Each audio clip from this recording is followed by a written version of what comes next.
Myanmar, though, will respond towards the mid. Nico in trouble. Rough race pop. That's going to be revitalized. Committed not to save Gatot Kacha's life, though. That's going to be Shinra now in trouble. King Flash will find a double. Very nasty angle. Killer the top two-man from the side of Madeira. Oh, not enough to take any members now. That's a wave of Dragon finding K as Juno finds to maintain the pressure in the mid lane. Fairy Tail in trouble. Ficker. Base down the Lord, making its way up top. Look at the shots. That's just practically one shot. Shinshira. That's going to be again Myanmar applying pressure. Lord is still much in top lane. That's going to be Timor Leste. Airborne. The Petrify connects. Ladies and gentlemen, it will not just be a win. It will be a wipe out. And Myanmar can take this fight now. Monster Talker Pop. Seems like with Fist Crack, Fairy Tail will be deleted. It seems like they beg to differ. Oh no! Defensively. Top lane, they're going. Off for their airstrike. Yuhu. Oh my goodness, Shinra this time will fall. That's gonna be Yuhu now very low. Applying more pressure. And their airstrike is okay. Very low. That's gonna be Yuhu canceled out. Looking for a kill. That's going to be another kill for Myanmar. And ladies and gentlemen, it was 10:30 for game one. Seems like it might get the top lane turret. 12,000 gold ahead under the 7-minute mark. They'll just jump onto the base turret. The kick is there, but look at that. Once again, Shieldheart will fall. Zing unleashing. They want to end the game even before they have to worry about another object for Cambodia as they lock on the base already. What can Guam do? They're throwing everything they can. Charge the new wild charge, basically. It's still a charge. Oh, Zito. I'm not sure if that's really the way you want to go here. Look at the damage. Zucano Zen out after a couple shots, gonna get frozen in the tracks too. And so good guy Cambodia, they give them a little bit of time to wait for this. That's respect right there. Final slash into the frigid glacier. Again, there's not much you can do when you're this far behind. Cambodia will go ahead and do it the right way with respect. They'll clear that out. The Lord was gone. They knew what happened here, and Guam, facing the obstacle that is Cambodia, will not be able to withstand it. It's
Ladies and gentlemen, welcome back. It is going to be the finals day of Iesf Men's Mlbb. It is time. And it will be me, Gani, with Nice to Man. How are you doing? doing good, man. There's a ton of things going on today. I feel like, it's like we have our Iesf Asia and Oceania qualifiers here to round it up today. There's a bunch of other competitions going on right now. So all our viewers out there, Gani, they're going to have all the pickings when they want to decide what they want to watch. But again, I know today is going to be a fun day, especially because we've got some great matches up ahead of us, because the last couple days, I felt like it was and this is more so the case with a lot of the developing teams or developing nations out there are still looking to improve, their game, the game sense and their play styles and strategies and everything else. And a lot of the streams that we've had online past few days have been like powerhouse teams versus, one of those teams that are still trying to like kind of get developed here and figure things out. And some of our matches have been one-sided. Now today, I feel like that's going to be different, Gani. I feel like today is probably the day that we'll have three games, man. Because as we look at the groups here, this is what I'm talking about. We're going to be covering Southeast Asia for you guys here on the final day for men's. And I think we only have 4 teams left, right? It's going to be the Philippines, Myanmar, Indonesia, and as well as Cambodia here that we are most likely going to cover. It is going to be confirmed that we are going to cover the Philippines versus Cambodia match, and this is going to be the overall look of the group. Central Asia, we got East Asia as well, and we also have South Asia. But yeah, I mean, you mentioned about the teams that is the powerhouses teams. Yeah, I think I agree. I think now that is the teams left. Those are the teams left, and we might see a full game here. Ladies and gentlemen, in case you didn't know, it will still be a best of 3, and there you have it. It is official. We are going to see the Philippines and Cambodia, and whoever wins it will meet either Indonesia and Myanmar. How do you feel about the 2 matches in store, man? It's unfortunate we won't get to see Indonesia versus Myanmar live, because I think that's also going to be a phenomenal match. Same thing with Philippines and Cambodia, though. Again, these are familiar faces, between the players themselves. A lot of them just recently saw each other out in Riyadh, most recently for our last international Mlbb tournament at MSC. And, that's the thing. Yeah, I guess it's more so of how did they change things up at that point. Now, I know, for Philippines specifically, we had different Philippine teams there, but one of the main thing is again, this is no stranger to this lineup for Philippines against Cambodia, who has, I would say, overall improved, time and time again. Every single time you look at, for example, Cambodia and Myanmar, they're always a region that you really have to watch out for all their teams, not just specifically who's here competing in Iesf right now, but their play style is what makes them so exciting to watch. It's a little bit, sometimes it's a little, a bit of a coin flip, I would say, sometimes for Cambodia, but they had some of those changes coming in before the most recent international. And I feel like that's where we got to see them very fluidly, because we get to see them play this first match against Philippines, and I think that's what they're going to need to go ahead and make that happen. Again, I will say that I personally think, this is a personal opinion, that a lot of these teams that we've seen play on stream, we haven't got to see that true test yet, but I feel like this is going to be it. The 2 matches that we get today on stream will be the matches where we actually get to see these teams truly tested. I would say that even for the Philippines here, because Cambodia has looked really good in their previous matches.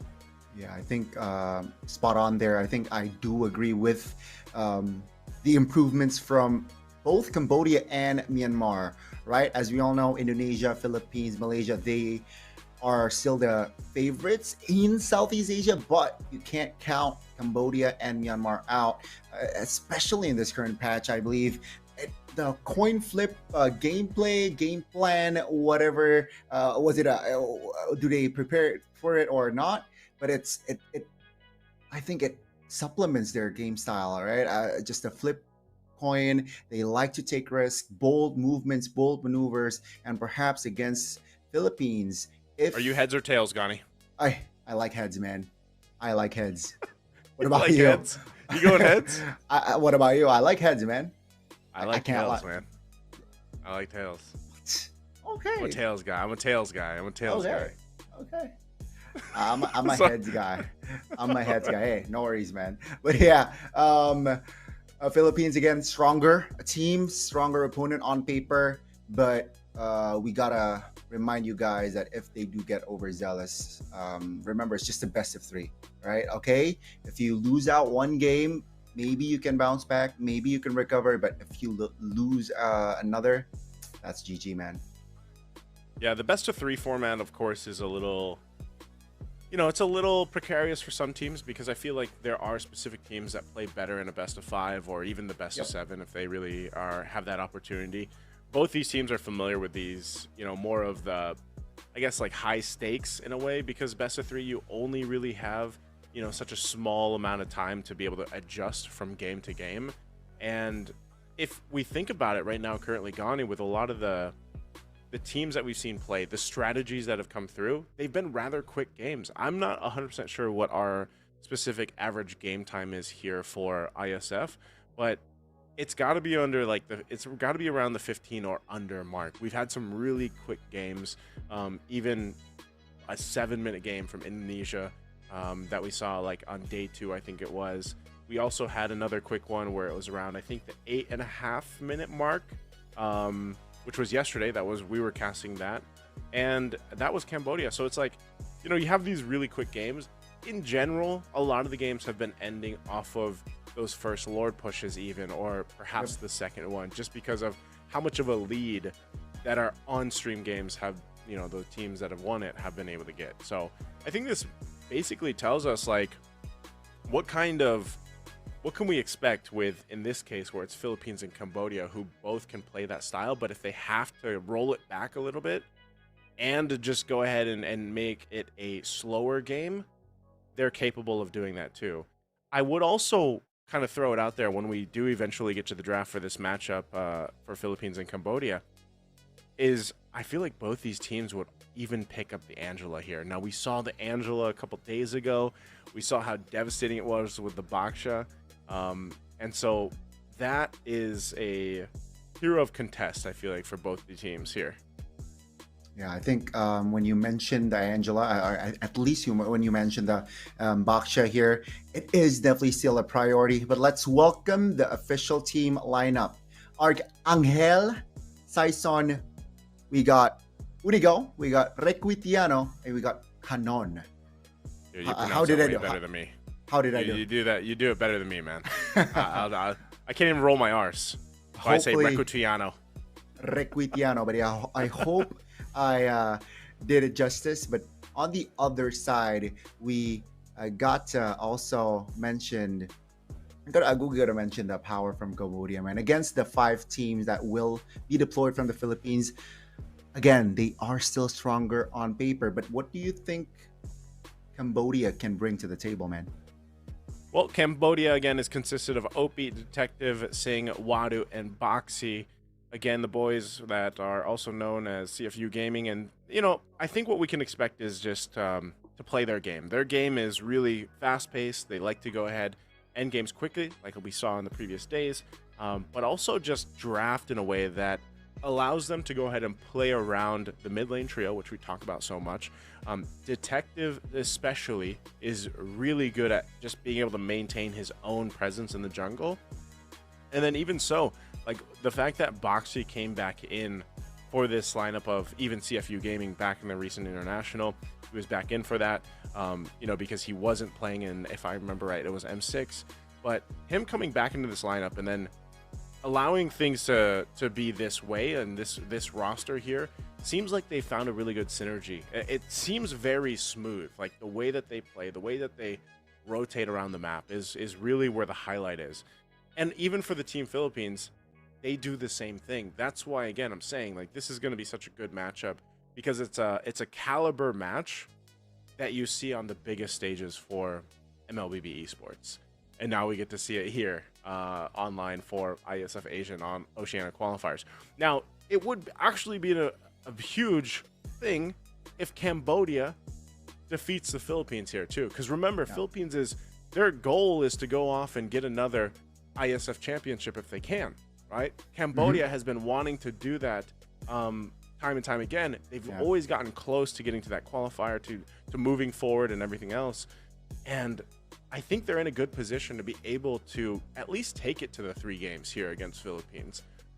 Again, Philippines is a team that has been playing cleanly over in the professional league, but also here too. So it's like, this is the true test, I feel like, for Cambodia. I would still go ahead and put Philippines up there as the team to beat throughout all the Southeast Asian teams. But Cambodia has looked good, like I said. So I hope we get to really see what the draft idea is going to be for them. I think that's the main thing for any of these teams that we watch play today. Yeah, I think I agree. Looking by the performance, at least performance-wise, like Philippines has yet to drop a game so far. So they're looking very strong. They're looking very sharp. But on the other side, Cambodia, likewise, right? They have their own style. They bring their own unique flares as well. They like to play towards that early game as well, which I'm sure Philippines are aware of. Now, how do they approach this match? Are they going guns blazing? Let's draft early versus early, or will they draft? Okay, I see that Cambodia likes to go on early. Let's just balance things out from the draft, right? Picking up the Bruno, picking up the Moscow, perhaps just to secure more map control, or perhaps, hey, you like the Baksha, we can go for the early game as well. But I do feel like the Baksha should be banned here in this match. I don't think we will see a Baksha. It's just too prio, man. Can be flex. When you pick up a Baksha, that Angela, that support is always available as well. So it's just a nuisance. But hey, let's see. This is where the question goes into also, Gani, that we've been asking throughout all of the qualifiers here has been, what's the trade going to be for the jungle? Are they either going to pick up the Lancelot or the YSS? Is that going to be traded out? I think it always starts there, to be honest. I think for a lot of our current compositions right now that we're seeing, it's really of what team gets to either take the YSS or the Lancelot. The teams that eventually ban that out, then it becomes of, okay, is the CC going to go through, for example? Is the Uranus still there? Because remember, we have also seen so far the crazy things that Uranus and the XP lane can still do for teams, you know? It's been great to see the Eve pop up again. I mentioned this with the recent kind of like not hot fix, but like mini baby patch that we had here a couple days ago, where Eve's damage was also increased, and felt like that was good because you still have that typical competition between the Farsa and the Eve, and we actually saw like a 1v1 setup last night where Eve was going against the Farsa dropping down the feathered airstrike, and the Farsa actually lost in terms of damage. I think maybe one feathered airstrike might have been missed, but nonetheless, mid lane needed to be shook up, and it has, because now you have some of the surprise picks we've seen, like the Lunox, come through. Of course, the Kagura has been popping up even in the professional leagues. Aurora from Indonesia, I think, is another top pick being, well, not top pick, but a pick being brought up in the mid lane. And so I think that's the thing. It starts with the jungle contention, and then we have to see where that goes from there. But honestly, I just can't wait to get to the draft, man, to see what we have, because even now, as early as now in our professional competitive seasons, we have some of that development of happening in the meta. You mentioned this before too, Gani, like you guys have seen some pretty fun picks already over there in Indonesia. Yes, we got Sun Gold Lane. Also responded with a Lapu Gold Lane as well. So that was very, very interesting, very specific.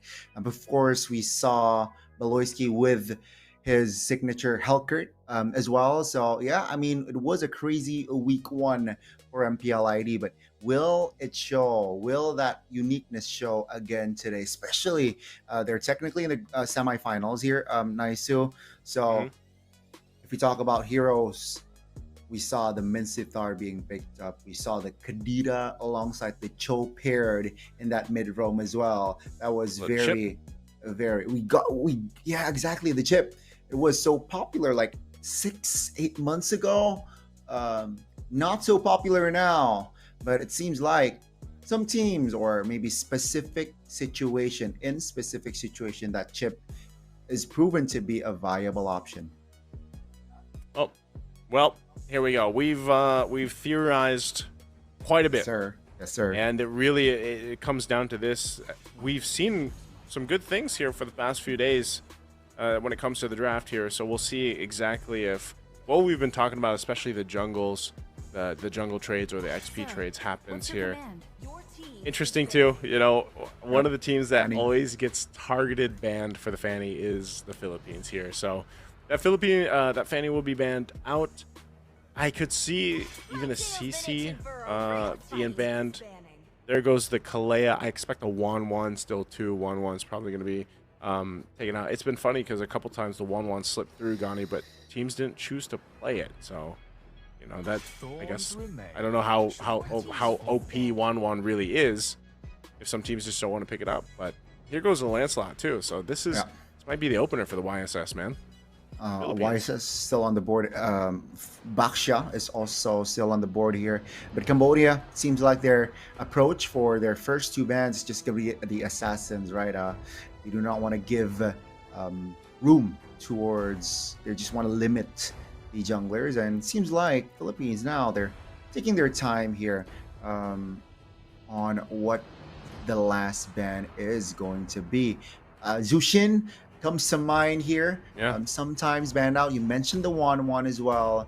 I'm sure the Philippines can definitely rock that 1-1 if it goes through. Yeah, we'll see.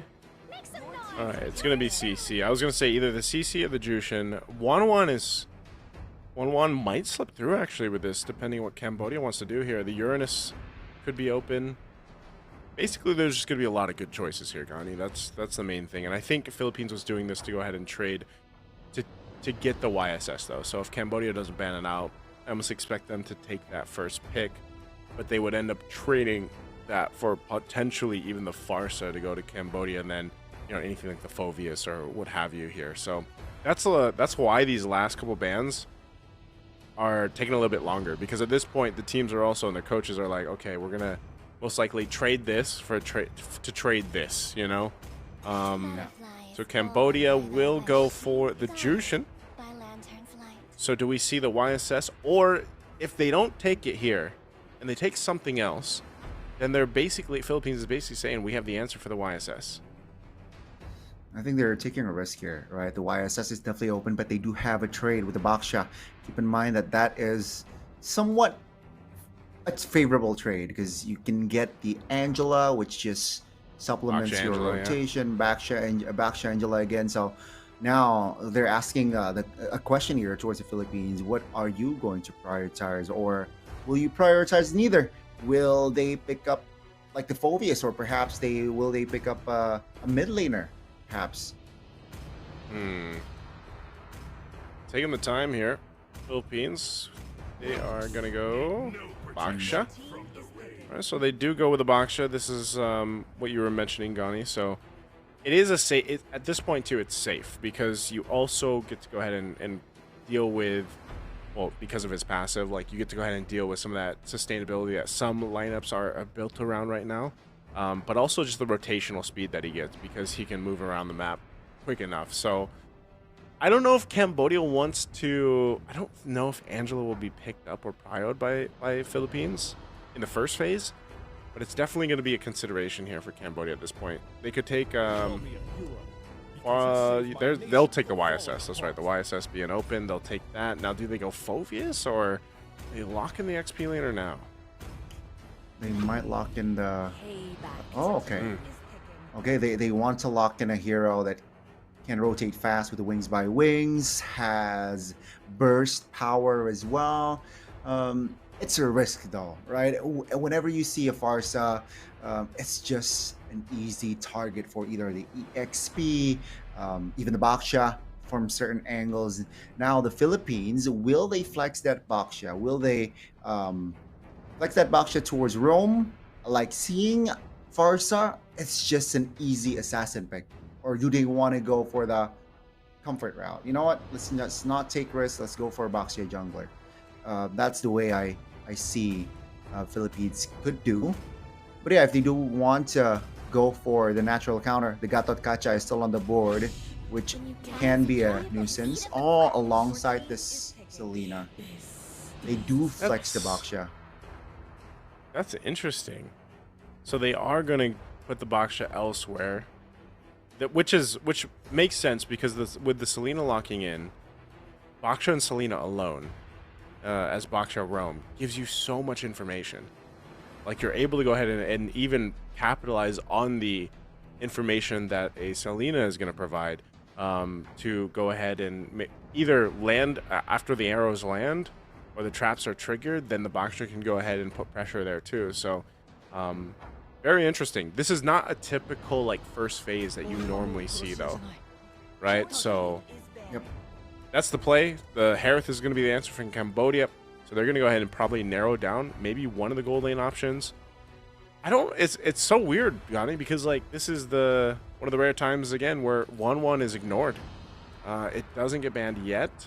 I think even for Cambodia, they might still have to use one on a gold lane and then potentially XP. Oh no, there's the gold lane one. So they'll take out the Granger. Because I don't know what could make this even stronger here for the Philippines. If they go with like a Lapu Lapu, for example, or if they went with a Uranus in the XP lane, that gives them a lot of durability up front. I like the Lapu Lapu pick. Again, you mentioned the Lapu Lapu being the strongest EXP laner, and I see your point now against a Farsa. Just makes sense. My only problem with the Lapu pick is just that Harith, right? Late game, when Harith gets the Holy Crystal, perhaps, that Lapu can be vulnerable, quite vulnerable. So now, the way I see it, Cambodia, they should just lock in or ban the Moskov out, because that is going to be a handful. Going up against a Moskov, just full control on that far lane, and doesn't really allow the roster from the side of Cambodia as of now to shine when there's a hero just pushes split lane. Okay. Oh wow. I mentioned the Lapu Lapu, right? So yeah, I expected Cambodia to go ahead and focus in on one of the XP choices. Glue seems to be the other one that Philippines will take out. So XP lane for both the teams is going to be interesting. Now again, the technically the Baksha could be flexed into the XP. So it's a Phoveus for Cambodia. This will tell us 100% where the Baksha is going. A couple teams have done that where the Baksha would be XP. I'm just assuming it's going to be Rome, especially since we have that Joy there. So gold lane here, Moskov. Oof. You want to go Moskov? You can. You also have, well, a special would be like the Claude for Recutiano. Okay. I'm not sure if he wants to bring that here. Maybe also the Bruno, as those seem to be some of the heroes that are usually picked up. But Moskov could also just be a play where it's like, all right, we need something to put pressure across the map. You know, so we'll just put pressure here. We'll allow ourselves that potential to split push if we have to. So, yeah, there it is. Moskov and the Esmeralda. Oh, it's going to be some sort of a pick-off style here from the side of Philippines, right? You imagine the Shield Unity crashing onto one and then followed up with an arrow from Selena. So they want that crowd control chain. And then Joy, in a perfect world, Joy would connect and just burst a member or two down. And for Cambodia, I like their area of effect, which I feel like is lacking here from the side of Philippines. A lot of single locks from the side of Philippines, but from the side of Cambodia, they have a lot of AoEs, which definitely can be beneficial during Lord takes, during turtle fights. But then again, let's see, the Phoveus against the Esmeralda fight is really not favorable for the Phoveus early game. So definitely to keep an eye out for the EXP lane matchup. Okay, interesting how things ended up here, but even the Gattacacha, man, we're not used to seeing that picked up like last, you know? No. A lot of teams like to go ahead and prioritize that early, but this is what we've got. And I think for Cambodia's lineup, it is a good lineup.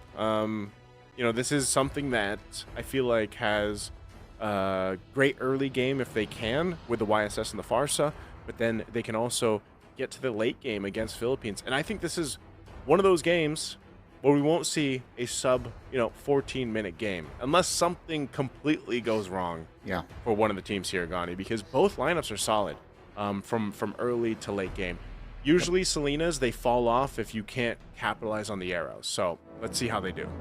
Let's see, ladies and gentlemen, welcome you to the Land of Dawn for our first game of the semi-finals. It's going to be Cambodia taking on Philippines. Who will strike first?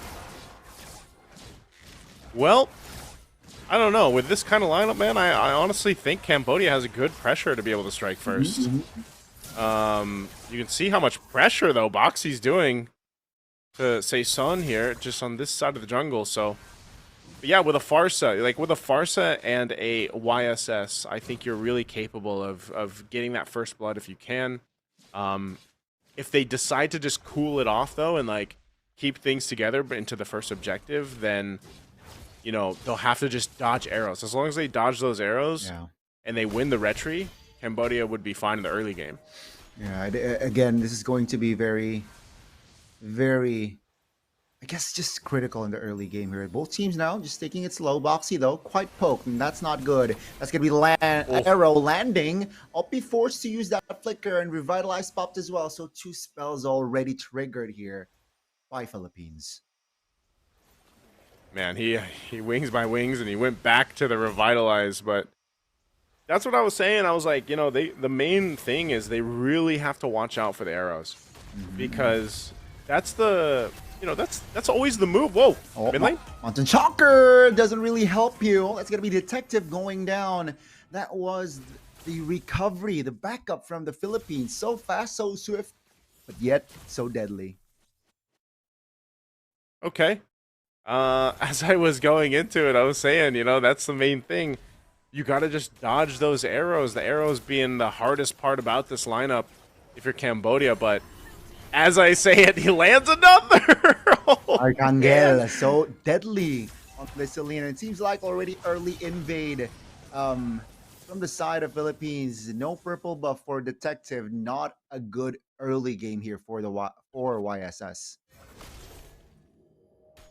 Man, oh man, I mean, at this point, for Cambodia, it's really just... I don't know how many times I'm going to have to say it, man. Watch out for the arrows. Good response. Okay, that time they were ready.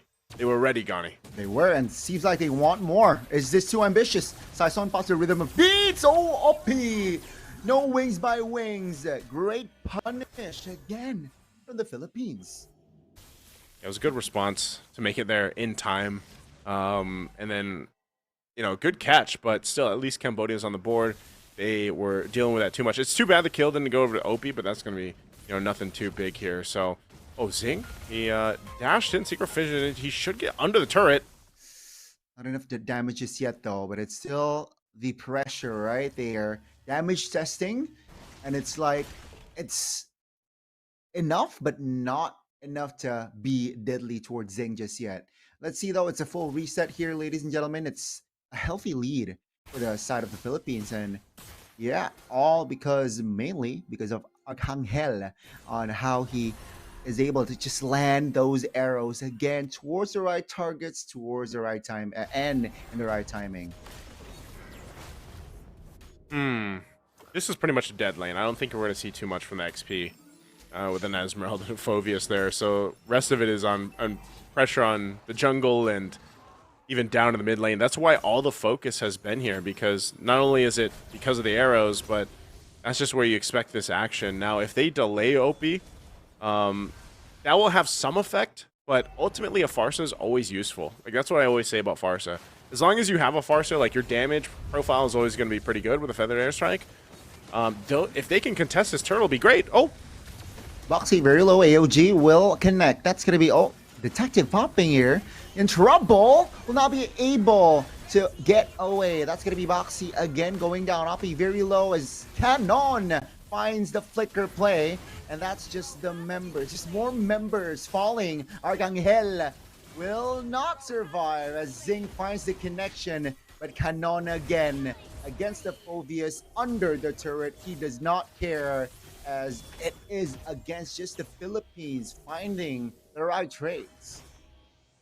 They found the right trades through this too. I mean, again, for Cambodia, they're just trying to go ahead and scramble what they can and catch up to where they can. You can see the damage as well. Like, they are... That's not where you want to be with this kind of lineup. You know, your main damage dealers, even Detective, for example, really hasn't been able to do much. He does go for a play here. Okay, as soon as I say it, at least Detective will get one with the Mountain Shocker, but they're going to trade it out for the objective. Seems like Wadu now caught stunned. 3v2, not a good count there from side of Cambodia, but it seems like with reinforcements now, that's a great taunt. That's the AOJ. That's going to be the Esmeralda going down in the mid lane. Feather airstrike. Wasn't able to connect two members, but yeah. By the way, Detective got a very important kill top lane towards Requitiano. So let's see, will they translate to the mid game, to an okay mid game, because that early game was a shocker. Now it seems like they want to fight they want to fight more here. Unigo pops to revitalize. Mountain Shocker pops. That's the arrow landing, but Unigo will fall. Cambodia showing that they have more here in the mid game. Hey man, they just completely switched on, you know, in the last minute and a half or two. Even with that arrow, you know, Wadu's going to be tanky enough to deal with that. And that's what I was saying earlier. The Feather Airstrike or the Farsight is always going to be of value.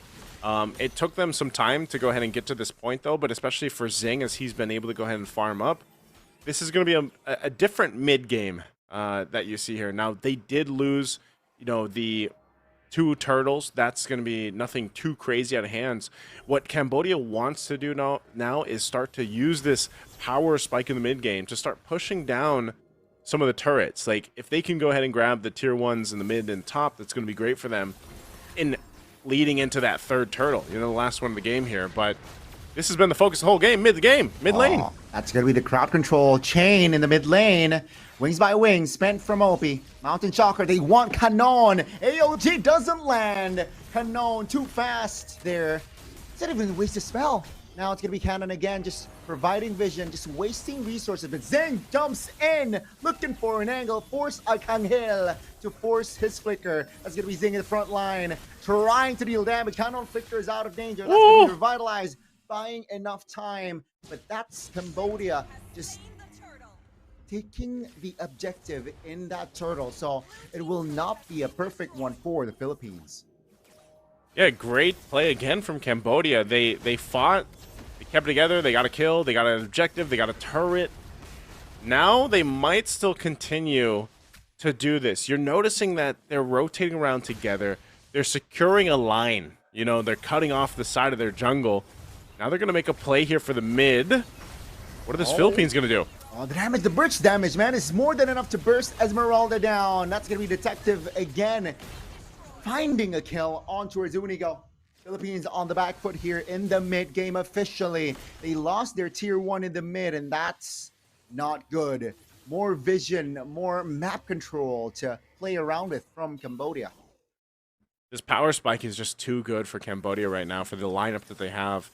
You know, early game, it was about buckling in and making sure that they didn't have to get hit by too many arrows, which is what the problem was in the early game. But after that was fixed, you're now seeing Cambodia's lineup work as a unit. And that's what I was mentioning earlier. They're staying together because this is really difficult to fight for Philippines. Just because at this point, you know, the arrows aren't going to do what they were doing in the early game. They're going to set things up. You can see even for Arcangel, he only has the Enchanted Talisman, right? So what they're banking on is that damage to come through from Requitiano later on. This might be a fight they're going to take. Under the turret, let's see, that's going to be old Esmeralda, Detective, wow! Saison goes down alongside Detective, both junglers now out of the picture. Canon will not be able to escape.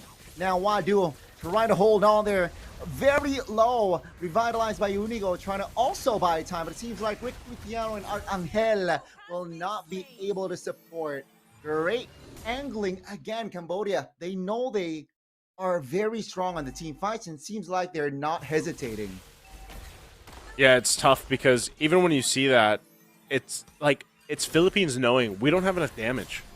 Recutiano was part on that side. He was on that side of the jungle, but with as tanky as, you know, Boxy and Wadu are, he knows that I can't sit here and auto attack and, you know, do the Mozkov things until I really have those items that I need. I'm not sure if he's exactly at the Trinity yet here, but they're going to be a little bit too late for this Lord, so I think it just goes in the hands of Cambodia. Sodi almost finds the perfect timing there. And shout out to Uppy.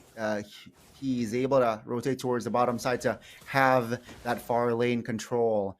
Lord, Cambodia, and Philippines, they are forced to play reactively now. Yeah, they are, and this is what I'm saying. You have to go ahead and give time to Recutiano and this Mozkov to build up. Not sure if we've seen the items just yet, but you can see Cambodia is locked in for the most part. The items that they need, the Holy Defense, that Holy Shield is going to pop. Feathered Airstrike will push Philippines back. But another big item pickup for Zing and Opie.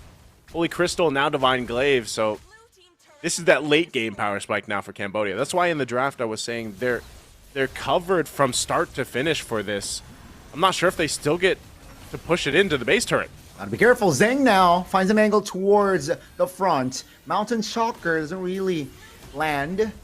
Saison, very bold. They're looking for an opening there. Doesn't really find the right connection, but seems like Cambodia is still holding on. 5 members still on the offense, and base turret-wise, they have defended from side of Philippines, so will they force the mid now? That's going to be the arrow landing. Oh, Feather Airstrike. Oh my goodness, Canon! Burst it down. AOG, not enough time. That's Detective, very low. And he's going to die. Ooh, the arrow, no. The trap did not do enough damage there towards Detective. And he is still standing. 3 members deleted, though, from the side of Philippines. Man, Cambodia again, like I was saying, their damage is so good, especially when they're just either if they were defending or if they were being the aggressor. It's so good because of this. The Feathered Airstrike allows you to go ahead and push people away, push people off, or give you that minor advantage in terms of space to work with when it comes to the bases, right? Getting to the base turrets here. So again, Philippines has to go ahead and adjust from this because this damage dealt meter looks very different now than it did just about 5, 6, 7 minutes ago, you know? And that's the thing. This is what I was saying also in the draft, Gani. I was saying that Selenas are great, especially in the early game like we saw. But the problem is, once it falls off in the late game, that's where you struggle, Canon! Oh, burst it down. You're not going to be able to get away. Exactly, man. Just burst it down. They know they have a lot of AoE, and seems like the Feather Airstrike at this point, level 13. Yeah, the cooldown isn't too long. So, yeah, I got to keep in mind, Philippines, whatever you show, Cambodia for now can punish. Yeah, that's tough. You got to find yourself a way to withstand this amount of damage being thrown at you. Very well. Right here, done. So top and mid eliminated. Cambodia, they're shifting their focus towards Lord here. It seems like Philippines, where they will contest. It seems like they want to find an opening here with the arrows. Will it be enough though? They are under farm. They are under the gold. Cambodia taking it slow. 24,000 HP on the Lord. Unigo doesn't really find the angle there. No shield unity. AOG though committed. Doesn't really find the right opening. Wadu very low. The damage though will come through as Unigo now and back falls. Recutiano falling the second member there. Not a good sign for the Philippines. Oh, Arcangel is running too. He's trying to clear that mid lane to delay the potential push here, but Cambodia is like, we'll just get the Lord. And it's been every team fight, Connie. Every single team fight, Cambodia has basically won. Yes, they might lose 1 or 2, but, you know, no one's got to Zing. No one's been able to get to Opie. A lot of the times, too, is it's just the power of having a Phoveus and a Gatakacha. And then, of course, the YSS. Like, YSS provides you that information, but he's also kind of, like, that's what I was saying when we went to the team rosters or leading into that. I was like, you know, Detective is just really good at being able to handle his own in the jungle. As you see here, with why I was saying the YSS is probably going to be a big contender for both the teams, and you can see why it works so well with this kind of lineup. Now, Philippines, when you look at it, it's like, can they actually defend against this push? Their clear isn't that great. Requituano is the majority of the clear, and maybe the joy, but they have to use things to defend here, like this. Will crash. Oh, cannot eliminated. Now they can focus on the base, but Unigo falls as well. That's going to be Cambodia just sticking with 5. Base wide open, and ladies and gentlemen, we got a game. It's not for the Philippines, but Cambodia. What a shocker. They got the first game. Great game for Cambodia. As I was saying, you know, Philippines was one of the teams to beat throughout Iesf, or just always is in the international. And Cambodia, as good as they are, came out swinging in game 1. Very impressive play, because you gotta be honest, they had a rough early game. Yeah. The early game for them was not what they wanted it to be. So props to them and Cambodia to be able to adjust that quickly, because they were dealing with so much pressure in the mid lane. And, you know, with a few adjustments and a few kind of, I guess, little mental checks of let's just avoid these arrows the best we can, then they got to this point. So, again, as we see from the highlights, that was the story. Philippines was actually doing really well in the early game, finding all the marks when it came to the arrow setups, but it was Cambodia to adjust really quickly. And I think Zing played a huge part in it too on the Harith. Like, this pick allowed him to, you know, win the lane and then transition into some of these team fights or skirmishes early on, and he was pumping out a ton of damage, man. I think he was at the top of the damage. Was good preparation, and actually they were able to stay composed, and after that mid-game part, like it was just Cambodia controlling the map, controlling the fight. We mentioned in the draft that, hey, a lot of AoEs can lead to good team fights, and we saw that, right? Not hesitating, them making still bold moves with calculations, and Philippines with this a lot of six, not a lot of these, composition-wise, doesn't really favor them when 4v4, 5v5, and it's just a story. Cambodia just forcing big team fights till they destroy the crystal. Yep, you can see it here too. Hey, I guess I was right about that. I said it wasn't going to be an under 15-minute game like we've seen for a lot of them. It was 15, 20. Technically. Yep, still the work, of course, for Cambodia, but, you know, they put in the work. It was mainly to just get past the early game, like I was saying. This lineup was great for them, though, too, just because, you know, the damage is true throughout the entirety of the game. Even if this went 18 to 20 minutes, the same story would have been for the lineup for Cambodia. It's great damage. It's great tankiness. You can soak up a ton of damage like we saw from Wadu and Boxy. And they were just really on point. And that's why the Harith for Zing was able to shine so much, because he had so much space to work with. You know, a lot of times he wasn't even the main focus, like, because Philippines really couldn't get past that setup potential. And if they really tried to, or we saw Requituano try to adjust in the team fights, you know, that's where you're trying to dodge the feathered airstrike, but then also not get mountain shockered and everything else, you know? So really difficult for Philippines to get past that early game. But congrats there to Cambodia. Very strong game 1. And Gani, this is what I was saying. You know, you have it's a little dicey because it's a best of 3. So it's a match point for Cambodia now. I mean, we saw this, right?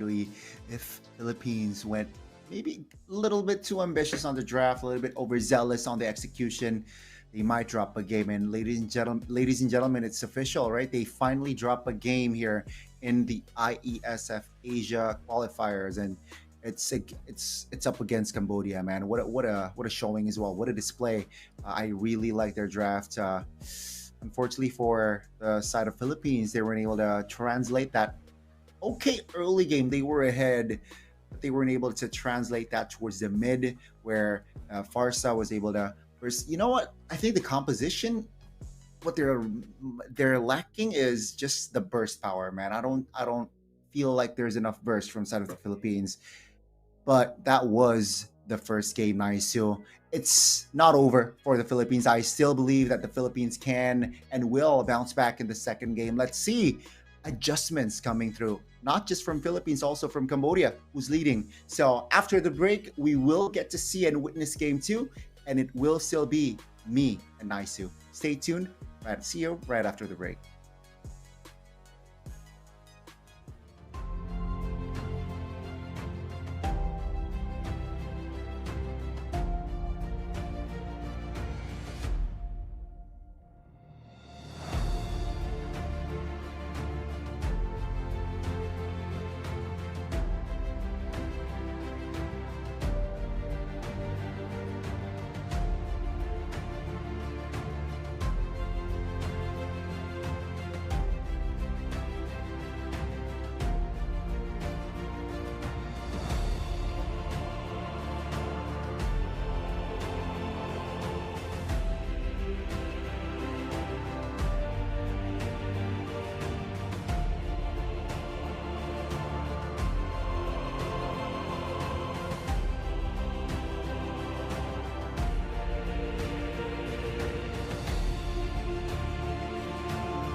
Hey, what's up, ladies and gentlemen? It is Cambodia taking the first game. In case you missed it, against Philippines. That was a convincing win from the Cambodian representative. Let's see the adjustments coming from both in game 2. It's still me, Gani, and Naisu here. How are you feeling, Naisu, after that first game?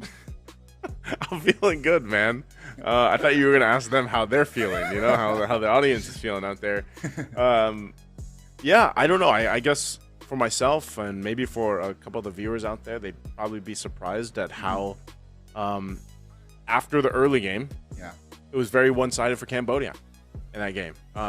They controlled the mid to late to the victory, and I think if I would have changed one major thing from the lineup from actually no, I almost would say maybe a 1.5 things, like 1.5 things. Number one would have been definitely the Selena. The Selena, like I've been harping on the Selena even in the professional leagues, just because again a lot of teams are still picking it up.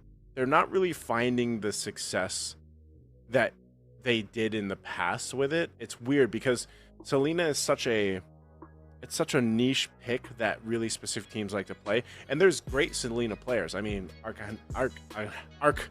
Angel, Archangel, you know what I'm saying? You know what I mean? Few is a great, Few is a great Selena player. Angel. But Archangel, he's a great Selena player. Yeah. But like, there's just this thing about the current meta, man, where it's like, the Selena is great in the early game, but like late game, you're just throwing arrows out and maybe you do land some, but if you're too far behind, you don't have that threat or that presence that, for example, the Farsa does. And that's what I was saying. Your Farsa, you can die 2 or 3 times in the early game. It doesn't matter because your feathered airstrike is always going to be useful. It's always going to get a reaction from the other team to avoid it. And eventually, you're going to get those 1 or 2 items anyway on a Farsa, even if you have a bad early game, to then be a threat mid to late game. You know what I mean? So, and that's exactly what we saw in with Cambodia for game 1. So I feel like the Selena, again, serves a really good purpose, but we're seeing it fail a lot. Yeah. The statistics, like the winning statistics of a Selena right now across like the majority of the international competitions or even in the local professional regions that we've seen, is not very good. So I think that would have been one of the main things. Again, having something that's a little more valuable from start to finish. And then, I don't know, it was tough to see, man. The Esmeralda, it makes sense, especially when you have like shielded up heroes across from you for Cambodia. But Canon just got blasted every time. You know, it's just like, it wasn't working. So I don't know if that's why I said 0.5. I'm not sure what else could have gone, because in theory it makes sense, you know. But this is good. Maybe this is a start right here, Gani. Just ban the YSS. Maybe they're trading this time for the Lancelot. Never mind, it's banned. Maybe the Baksha again. Yeah, I think now it's not going to be a fair trade, because last game it was technically a trade with the Baksha and the YSS. Now without the YSS on the board, the Baksha can still come through. And with no clear answer, the Baksha can still be committed towards that jungler position. So they're asking a question now towards Cambodia. Are you going to leave the Baksha open still now the YSS is off the board? And you mentioned, or we mentioned as well, the 1-1, right? Not surfacing in game 1. Will it surface now? Big potential, big possibility that so it's still going to be the CC. Yeah, Cambodia now, what are they going to do? Are they going to leave the Baksha open still, or will they eliminate the Baksha? Because Baksha jungler is still definitely a threat. Yeah, Baksha jungler, and like maybe they decide to play it in the jungle this time. Wanwa's open, so I don't know at this point. I think Cambodia, I think we still see them go with the Farsa for 1 if it's not taken here. I know Detective can play multiple different heroes in the jungle, like really well too. So I think even if they lose the Baksha here to the Philippines, it's not that big of a deal. Detective, like I said, he's been a very impressive jungler ever since we really got to go ahead and see him compete. But there it is. It's first picked, man. 1-1's open. So they're willing to go ahead and trade the Baksha if that's what Cambodia is going to do. I've been wondering why teams have slept on the 1-1 when it's open. Well, Rakutiano's not going to let that happen here. Yeah, it does seem like the 1-1 will come through here. But yeah, will it be traded towards the Baksha with the Baksha here? Because yeah, it will. Baksha gonna be okay. So we will see both gold laners showing up here in that first phase. Both teams just showing their cards here. I still understand why the Moskov is just still a priority, right? The far lane control is very big, and the surprise attack when that SOD lands. We saw also multiple times that with the SOD can steal objectives, lords, turtles. So perhaps we might see that in this game as well. I want to see if Philippines is able to go ahead and activate this 1-1 though, because I think that's what some teams are having trouble with. And why maybe they don't pick it up as early, but they are the ones with this experience specifically with the hero, so they'll take a glue and a Farsa. and to do exactly that. So it's funny because, yeah, Philippines, this first phase looks a lot better than the previous one, I would say. You know, just because, again, your grounds are covered with the Farsa simply. I already talked about that quite a bit. The Wan, especially late game, they get there, will be able to provide enough damage and everything else. The Glue is a great pick because just how sturdy he is and how durable Glue is, but also, you know, it can help set things up once you go ahead and utilize bringing back, you know, members of Cambodia if they can.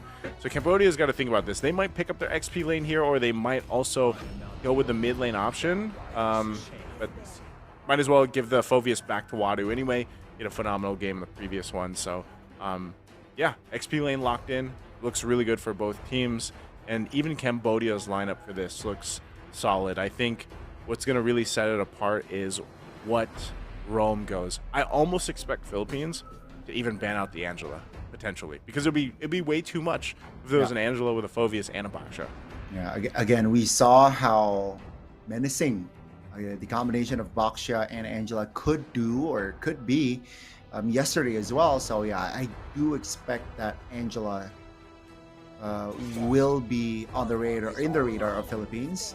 Seems like Cambodia, they will not deal they do not want to deal with the alpha because technically true damage, right? So no matter how tanky you build, no matter how tanky you are, the alpha, if it lands, the skills, it will deal true damage. So it's gonna be annoying. Philippines though, taking a precaution measure, they man out the Selena. They know that they are susceptible towards crowd control, or perhaps the Farsa wants other spells, not a Purify.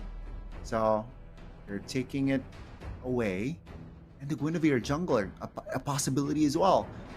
Because they do need crowd control, technically, from the side of Philippines. Okay, so they took out that. What is does Philippines ban with Angela, or they just let it go with the potential that it's going to slip through? The Guinevere was interesting for a ban, but yeah, obviously Cambodia wanted to focus on the two potential picks for Saison. They go with the Iesf. Wow. So Angela's still being open. Yep. And also now it's also back to question, what does Cambodia take for the mid lane? I think they could go a couple things here. The Jushin is still open. Not sure if they want to go for that. Either the Jushin. We've seen some Kuguras pop up frequently, and like I said, the Aurora. Those seem to be some of the popular choices. And if you really wanted like burst, but I don't think you'd want it against the Farsa, would be who we've seen a lot of too, is the Lunox, right? So they go Badang for now. So this is going to be a Badang Rome, which is going to be pretty good against this kind of like stationary setup for Philippines. Yeah, a lot of cancellations, right? A lot of mobility perhaps canceled by the Badang here. So got to be careful here, Philippines, when rotating. Now, what will they lock in for their jungler is going to be the big question. Are they going for a Hayabusa against a Moskov? I dislike it. What do you go for here? A Kai? Is a Kai a possibility? A pin down and then a 1-1 trigger? A great cancellation tool as well. Oh, Export. Okay. Okay, and the Gacha. So they add more crowd control in their kit and as well as a slow effect. And technically, they took out the alpha because of the true damage. Hey, Export can deal true damage as well. So this last pick, what do you take, knowing that you're going to deal with that true damage that you just mentioned, but also very tanky itself for Philippines? Like this time around, you know, they've got the Gattacacha plus the glue, plus Xborg in a way. Like Xborg is kind of, he comes off as very tanky and durable himself because of the way the Froggle armor works. So Cambodia's going to keep that in mind. Not to say that they don't have a great front line either. Their peeling is great too, just with the Baksha and the Phoveus and the Badang. So this mid lane will be pretty important. I would like to see them maybe go Aurora or something that can help them here. They'll go Valentina. Wow. The essence here, which is funny because we often forget about Valentina after she was so dominant for the longest time. But Valentina just seems to be the answer because it's like there's so many good ultimates technically that you could take. Now, most likely, Opie will be taking the Feathered Airstrike. But if he wanted to, he could also just go for the Last Insanity from Saison, from the Export. Yeah. Either of those could like work. I mean, even technically the AOG, like if he takes the Avatar of the Guardian too, he can initiate things. And we also have seen Valentina's take Blue's ultimate. So that's what I'm saying. He has so many choices of ultimates that he can take. And I think that might also be one of the downsides of it. Maybe it's like it could be in a situation where it's like, okay, it's too much, because we've seen this before, Gani, where especially in the professional league, when you often think, all right, he's going to take the feathered airstrike, but the Farser is so good at taking that away, you know, like playing at a distance. So anyway, let's find out if we end up going to a game 3. Well, Land of Dawn, here we go. Welcome to the Land of Dawn to witness game 2. Will Cambodia not force, but will Cambodia find a sweep, or will Philippines force a game 3? I personally, Naiso, I'm liking the composition from the side of the Philippines. I don't think Cambodia has enough damage in their composition. You think they're lacking damage? You think they lack damage? No.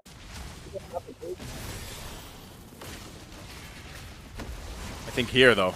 Oh. Be careful. Oh, it seems like they want to commit to a fight. Uh-oh, Saison in a very sticky spot. Unigo trying to provide cover. That's the revitalized spot. No, as well. Oh my goodness, Saison taking a lot of damage there, and Canon actually stuck. And another kill on the board. Wadu trying to find an angle onto Agangel, but great recovery there. Great punish. Philippines takes 2. Take 2. Unigo no revitalize. 1 HP. Oh. Still able to get out from that tough position. So lucky to have that passive with the Gatakacha.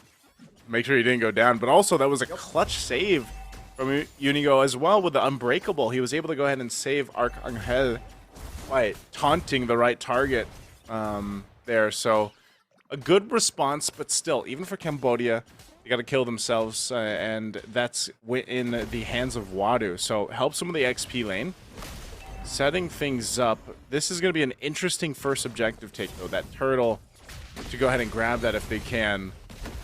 These level 4s are going to be important. That's why, you know, we want to see them grab it. Wadu has his. Boxy's still waiting to have that full combo that we usually see.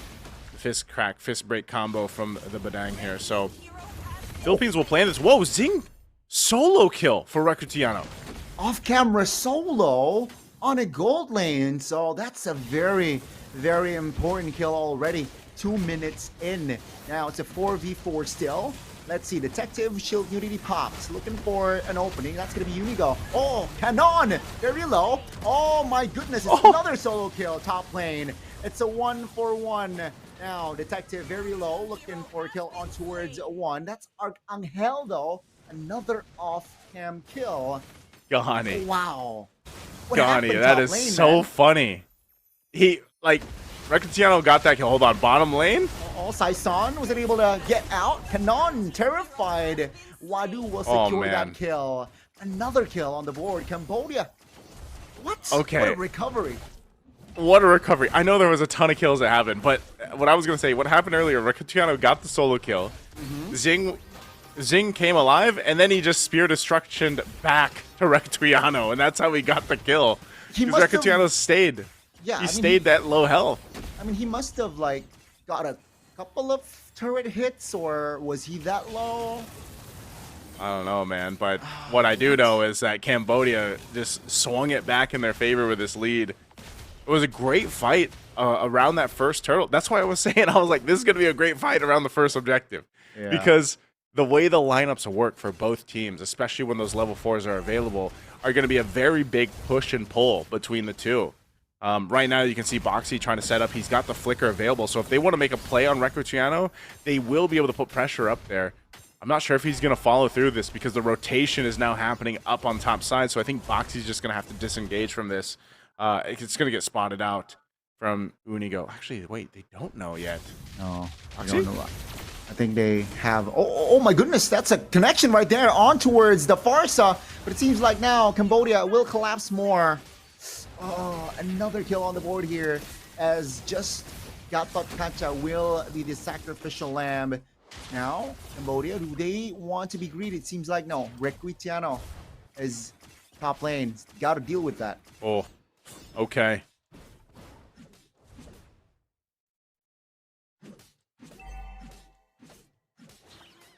Yeah, they do. Because at this point, you know, you're finding yourself in this situation here, Gani, where you got to be able to go ahead and adjust quickly.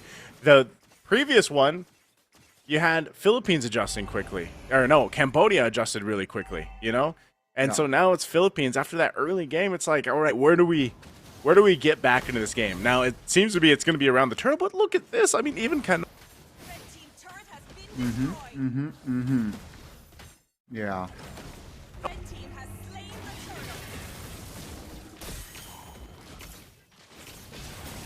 That's a neutral objective there. Uh-oh, Arcangel. That's the wings by wings spent.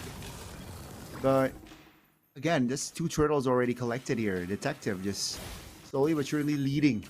A level ahead for now. And now it's going to be Saison. Gotta be careful here. Oh, stunned up! That's going to be the terrifying connecting as well.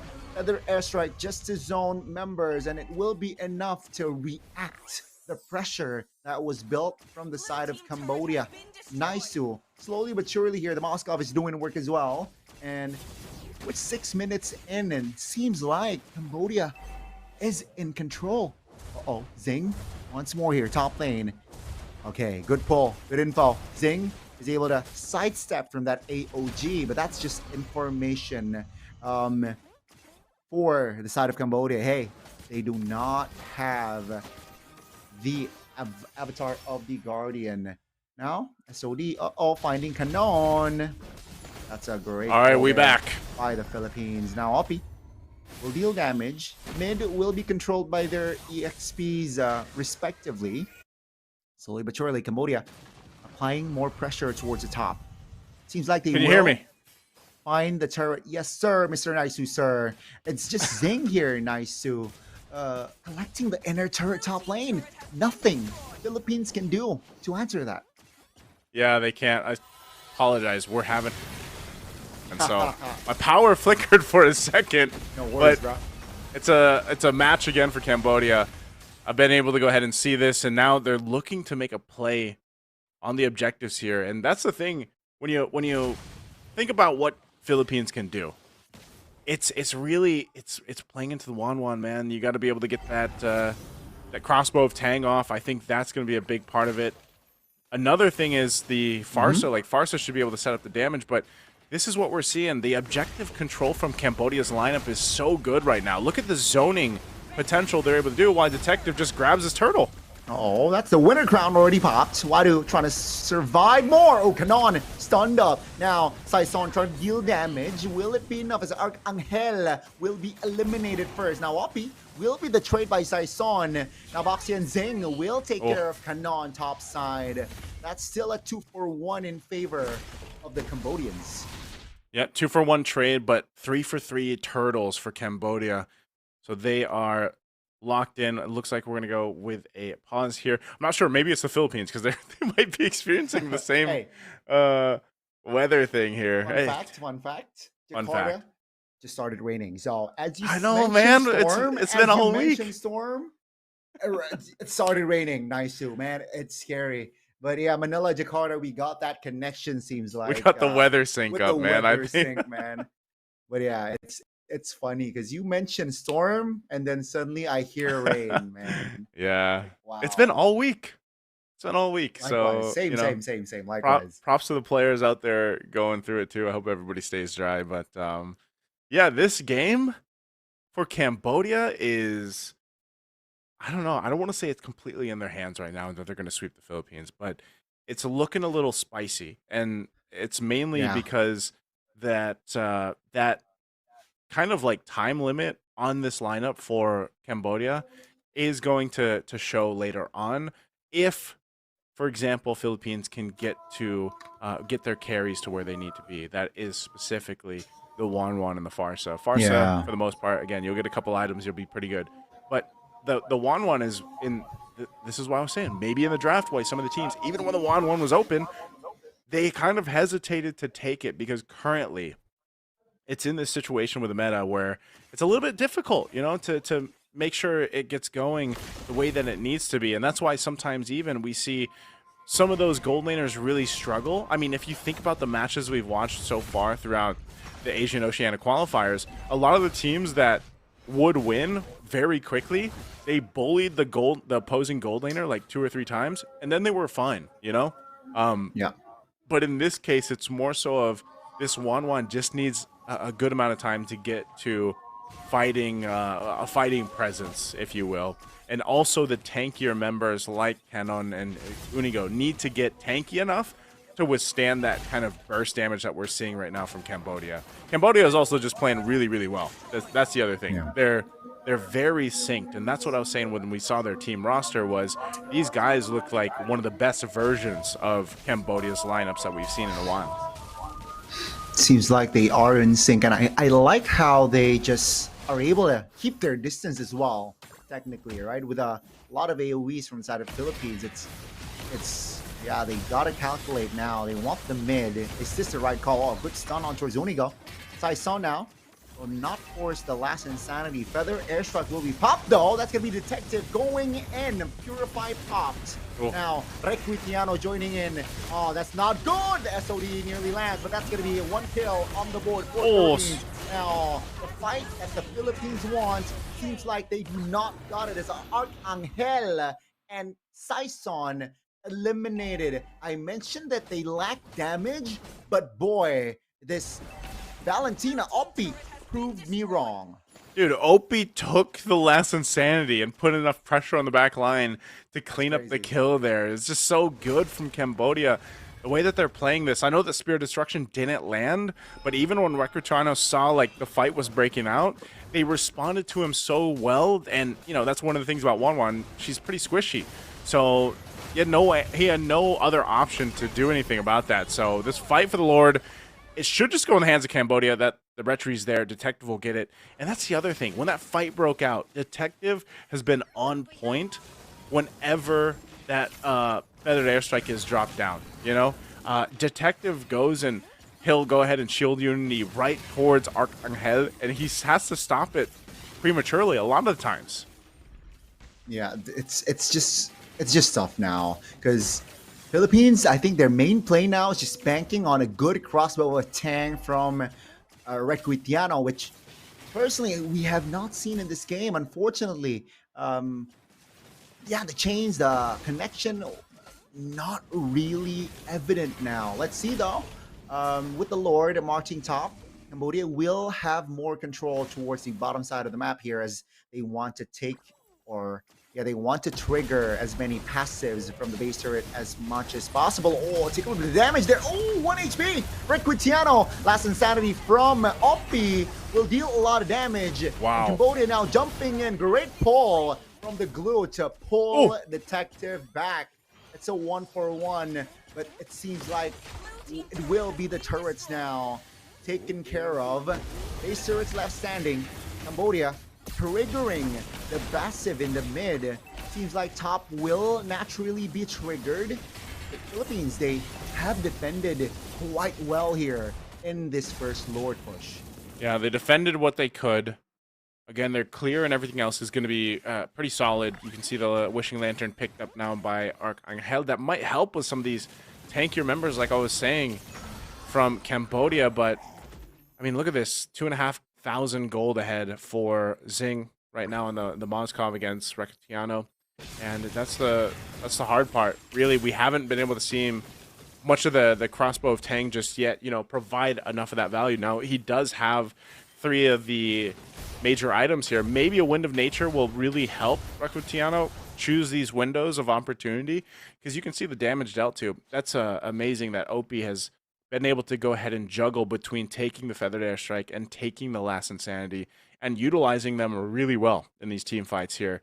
So again, Cambodia is just kind of locked in for this, man. And I think even by the time that next Lord comes up, it's going to be their fight to take. Seal's going to be used. Last Insanity, hold on by Opie. Where are they going here? Oh no, Saison isolated there. A great setup play from Cambodia with that conceal SOD just to slow things down. Now the base turret quite vulnerable. Another wave is coming.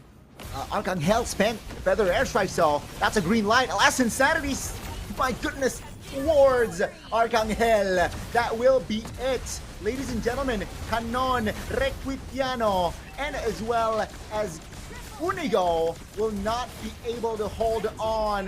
Crossbow, a tank just takes one, and that's just Foxy. 5 seconds on the clock for Saison. Minion coming. Will he be able to defend? Let's see. Cambodia, offense with 4. OP trying to close the distance. That's last Insanity already spent. That's going to be the damage. Not enough. Saison here trying to hold on. But ladies and gentlemen, we got a sweep. Cambodia takes game 2. And the Philippines, they are out. Wow. Oh, wow. I did not expect Cambodia to sweep the Philippines when we opened up today here, Gani. I mean, props to them. Amazing gameplay because they were locked in, you know, and I expected 3 games, honestly, at that point. I mentioned this before we even got to the match. I was like, we gotta have 3 games here. I just didn't know who would win it because I have said that Cambodia has been so good in even recent internationals. But damn, they looked even better here. You know, I mean, they were like everything was working in their favor and the composition was so good. Again, there were some moments here where the Philippines made some good plays, but overall, Cambodia just, this was their match. This was their games. Man, I am still digesting as well. Same as you. Nice to what happened here. I think the mid game was where the focal critical point where Philippines just lost all control, and which allows just Cambodia just control. Look at the fights, man. The OP was just so important during team fights because he knows that when, hey, the Philippines, they will just clump up and the last Insanity will get the most value, and this was the final push. Unfortunately, with 2 members off the board, it just opened things up, and Cambodia, they coordinated so well, and man, the box shot, just ban it, bro. Yeah. So that's what I was saying. OP did an amazing thing. You know, like he was able to go ahead and juggle between the Feathered Airstrike and the last Insanity and put enough pressure. This one was under the 15-minute mark. Like they did it faster than the previous game. Wow. You know, Cambodia just I don't know, Gani. I mean, looking at this, I'm worried for Indonesia. Like, you know, if it's we don't know if it's Indonesia or Myanmar. Myanmar might have beat Indonesia. Do we have any updates on? Let's see. Let's ask. For Indo and Myanmar. I gotta know because Myanmar. I mean, even when we saw Myanmar, they were locked in, man. So we could be in a situation where our grand finals is not what people would traditionally like just opt to think for. You know, Philippines versus Indonesia, as that's always the it's a PH versus Indo grand final for all these internationals out there. We might get a Cambodia versus Myanmar grand final. We might, and again, what a splendid execution here displayed by Cambodia. Just game 1, game 2, it seems like they have refined their game plan, and it seems like, ladies and gentlemen, it is just Indonesia winning game 1. Game 2 is still on progress though, so let's see if they are able to, or Myanmar is able to force a game 3, or will Indonesia sweep Myanmar? But Cambodia, man, 13 minutes is all it took, all they need to close out the game. And again, nice to all 5 members just doing their roles. And concealed play was impeccable. Their SOD not 100% on landing the SOD, but when it lands, they just know that they are able to influence that fight. But hey, nice to, I feel like that game, or the 2 games that Cambodia played, top 5 lock-ins from Cambodia, man, from of their life. Of their life, yeah. No, of their life. Top 5 lock-ins. Hey, Gani, I agree, man, because they swept the Philippines. Again, this lineup from the Philippines won Iesf in Yash, Romania, right? So if you open the 2 years ago, if you open the website, it's them raising the trophy. So like Cambodia just beat them, you know? They just beat them. So that's Wow. something that they should be very, very proud of. The boys, again, from Cambodia, CFU Gaming. So congratulations for the sweep there. Yeah, man, Naisu, that was a fun series. Unfortunately, though, the Philippines are out. But hey, we got one more match in store, ladies and gentlemen. It will be Cambodia. Question is, will it be Indonesia or will it be Myanmar? Stay tuned, stay updated. We will be right back for our final match of Mlbb Men's Iesf Qualifiers, man. Stay tuned.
And welcome back after a bit of a break there, of course.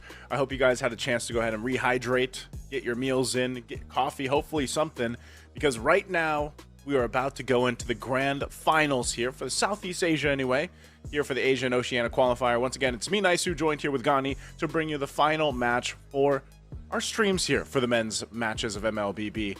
Now, Gani, we just saw a sweep. It was kind of a surprising sweep for Cambodia, man. You know, Cambodia, I think, to sweep the Philippines, that's a huge statement.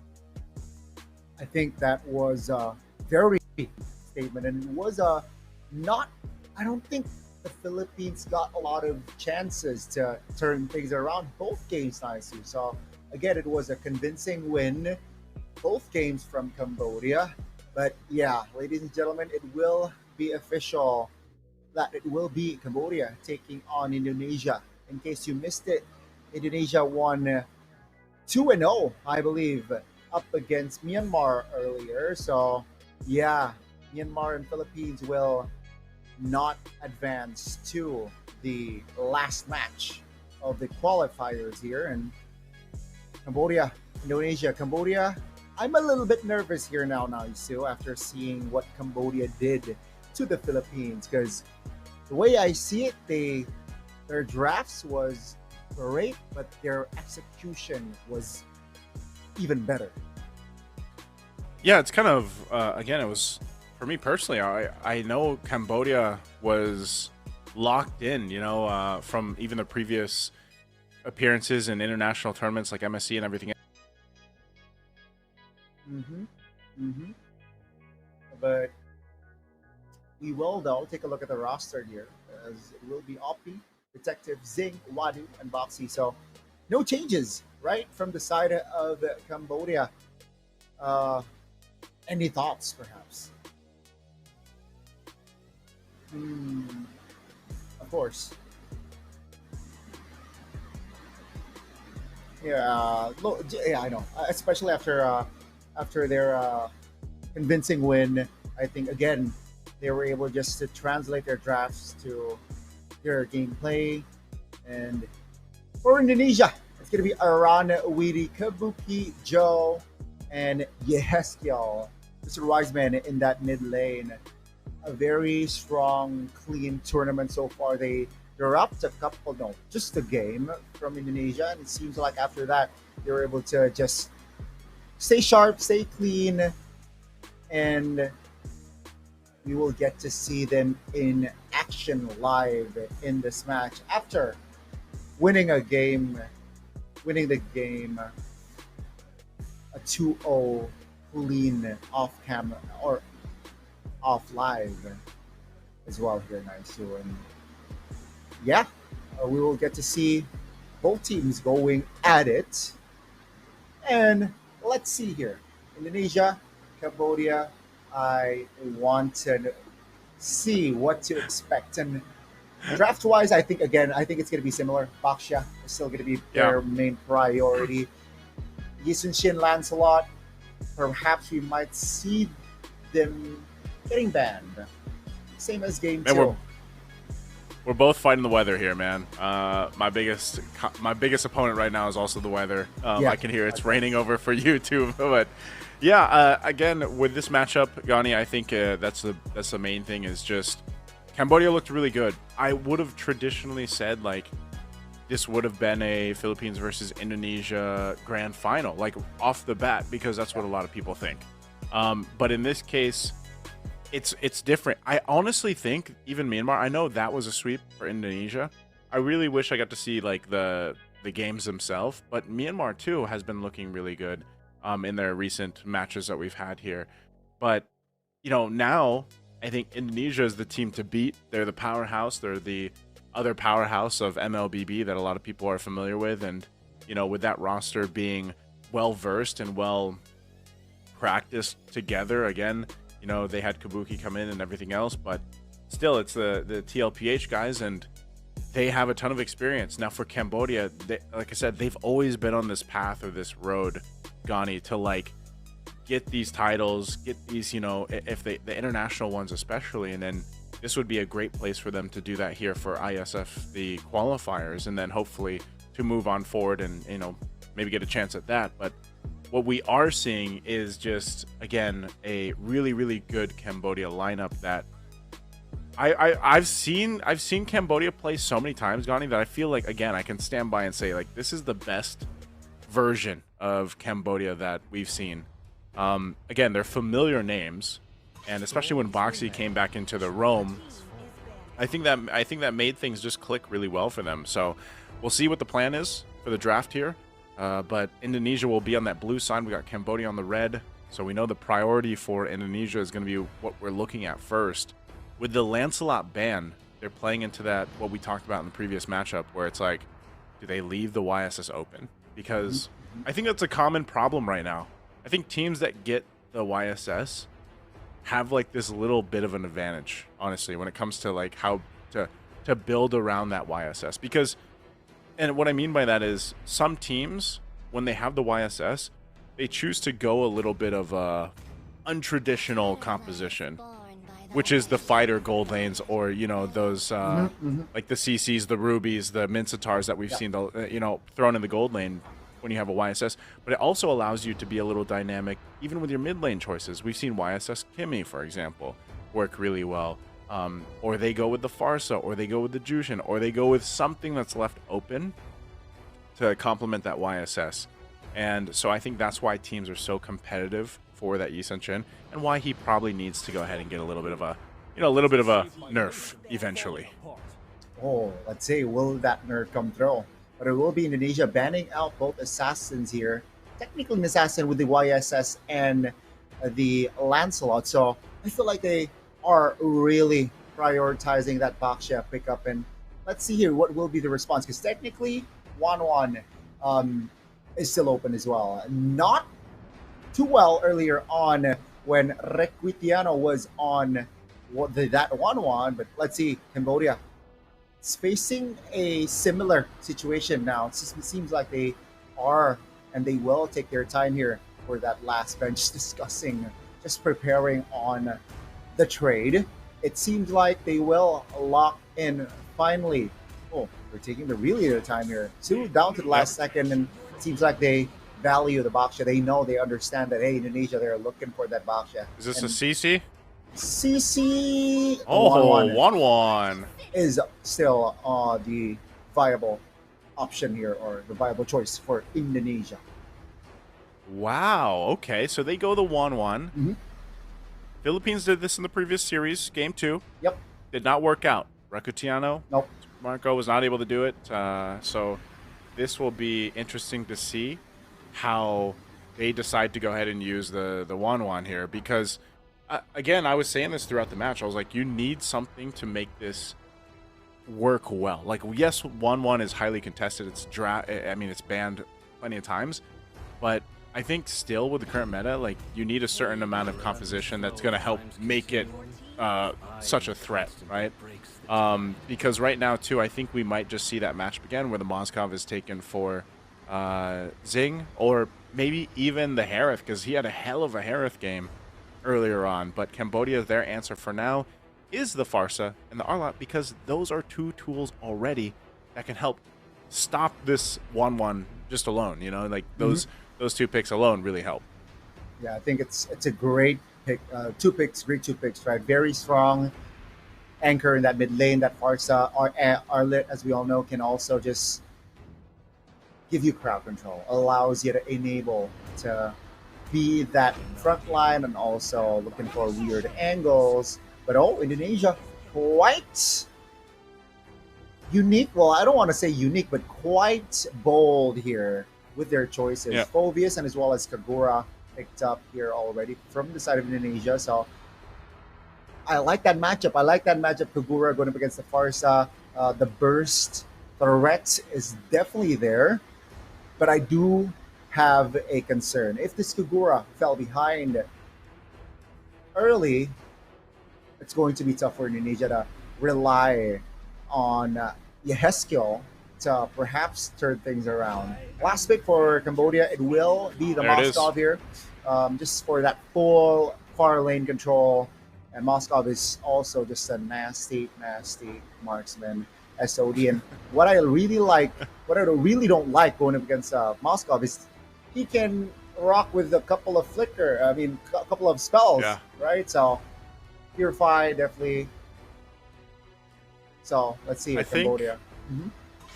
I think with this though too, in order for Indonesia to make this work, I'm wondering like they wait for how often is it, Gani, that we wait into the second phase for the jungle picks, you know? And this Yeah. is the case of why I was saying so many teams are contesting the jungle initial phase, which is YSS Lancelot, you know? But it's Indonesia that goes and bans it out, and because Cambodia took out the Baksha, this leaves it in a weird position with the Fredrin coming out too, and I'm not sure if they still want to ban out one more jungler, but we could potentially see like a Hayabusa in the jungle or Yeah. an Alpha in the jungle. Possibly the Alpha would be feasible, especially with an Ikai being taken out now too. So a lot of the utility options are gone, you know? And I feel like this is the most narrowed down that we've seen the jungle picks so far throughout the entirety of the ISF Asian Oceania qualifiers. Yeah, you're right now that you mention it. But okay. I think we saw this from Philippines earlier, right? They banned Guinevere out because they know that Guinevere jungler is still a possibility, and seems like Cambodia they will this time pick it up. So it adds crowd control, rotation pattern. I don't as well mind, but we There it will is. get to see the combination of Matilda and as well as Alpha. So mobility here can be critical for Indonesia. The Matilda has only been banned out a couple of times when there was a potential for the Alpha to come through.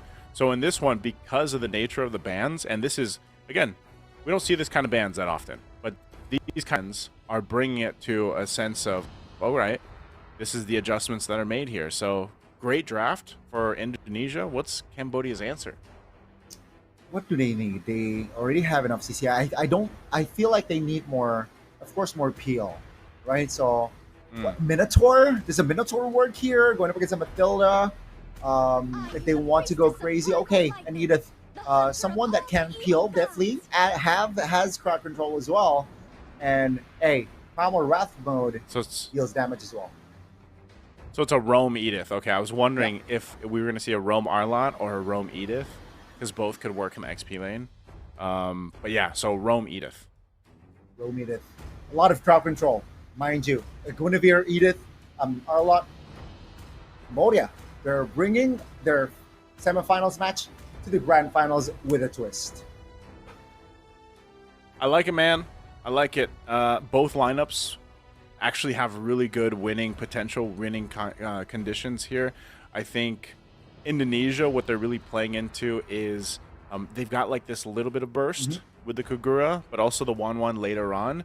But it's that mobility that the Matilda brings to this table.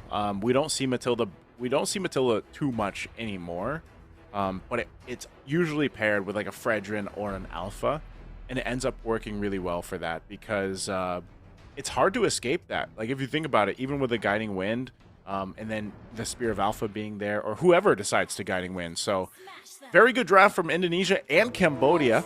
We're going to have to see how this all plays out. Ladies and gentlemen, welcome to the final match here. Once again, it's the grand finals for Southeast Asia's Group 4 ISF's Asian Oceania qualifiers. It's been days of battles, and now we lead to this point here. Once again, it's a best of 3 for this grand finals. Will it be Indonesia or Cambodia? Let's see who takes it. Nice to win. Again, if we're talking about the drafts here, I think what Indonesia needs to be careful is that crowd control, right? So they need to keep their distance. They need to pick their battles. And if we take a look at their emblems here, and nothing too out of the ordinary, but oh, there's a stun earlier on. So already applying pressure here. Zing, is he able to get the solo? Okay, great. This is what I'm talking about. The crowd control is a lot. So a lot of AoEs, a lot of single lock as well. And there you go. Oh, they're going in. A little bit of onward Earth Shatter combination, but you can see how much of a threat this combination is, Gani.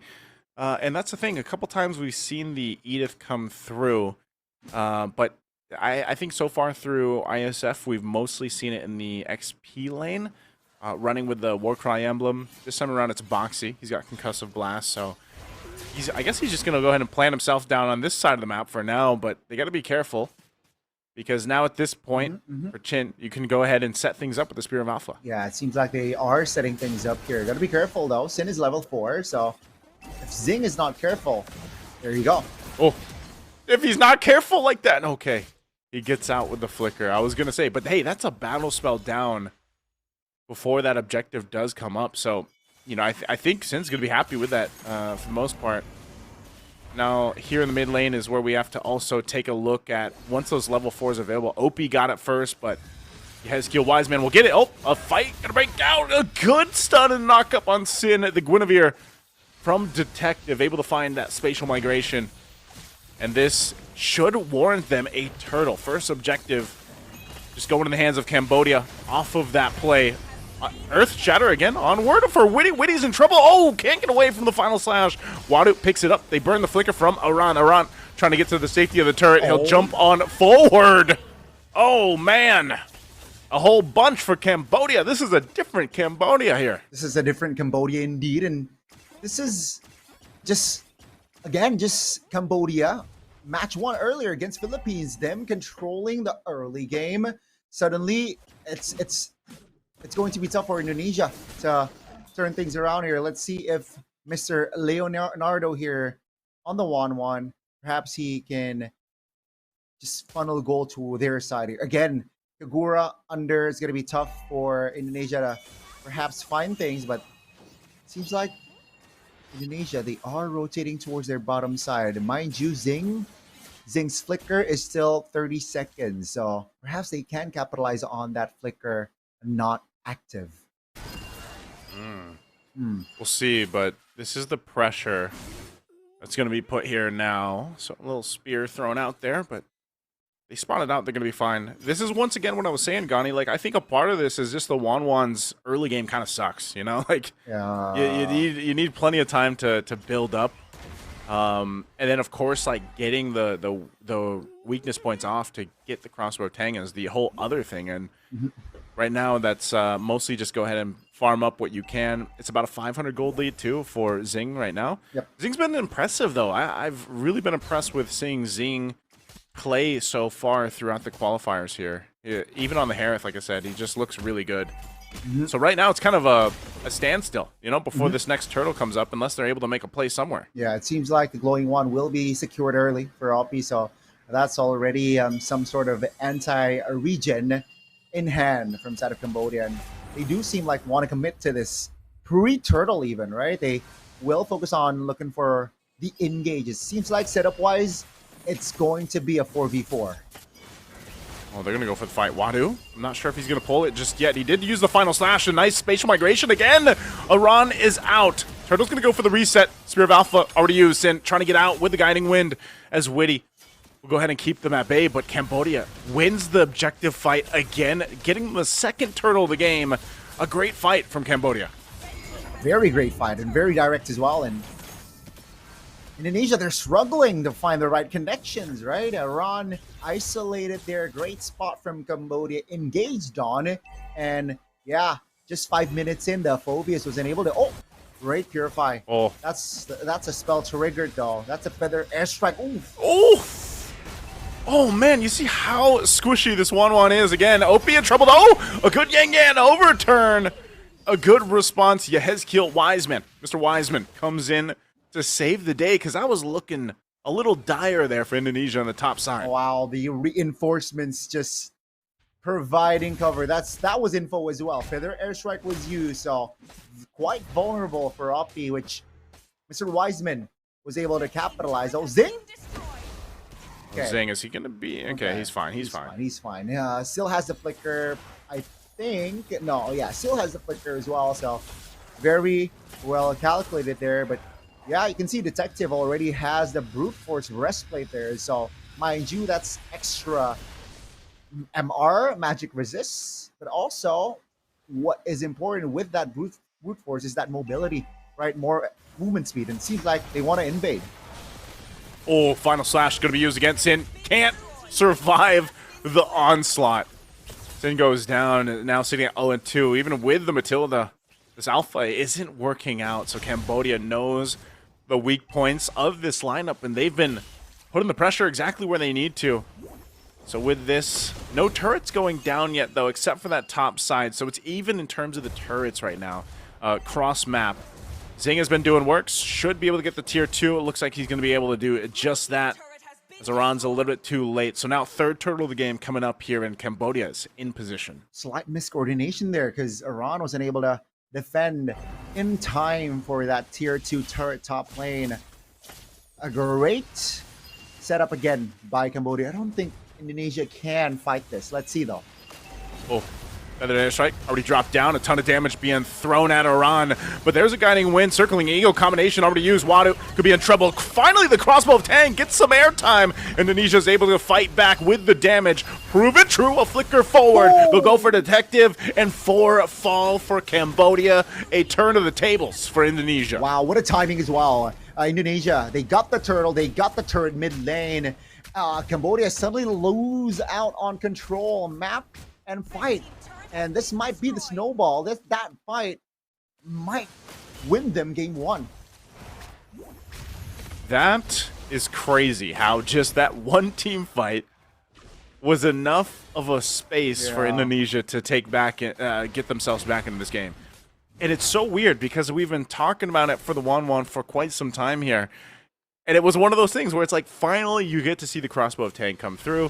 Finally you get to see the damage of the 1-1. Now you're in a position where you got the Mlbb gun now picked up. You've got a little more space to work with. Helps you, maybe get the crossbow Tang activated a little bit faster. But this is where it gets a little bit difficult. Once they start taking some of these turrets down, look at the pressure they're able to put with a Matilda. It's that mobility factor. So Zing is still pushing on that bottom side. Might actually get another tier 2 turret. Let's see if Indonesia responds to that, because right now Cambodia is playing the macro level. Yeah, it seems like Cambodia there are no pushovers, and they are trying to react neatly as well. Indonesia, though, they are in the driver's seat slightly. 2K gold lead almost in hand. Definitely have some more in the tank with that mid lane already taken down, mid turret already taken down. So let's see here, 25 seconds on the clock for that first lore to spawn.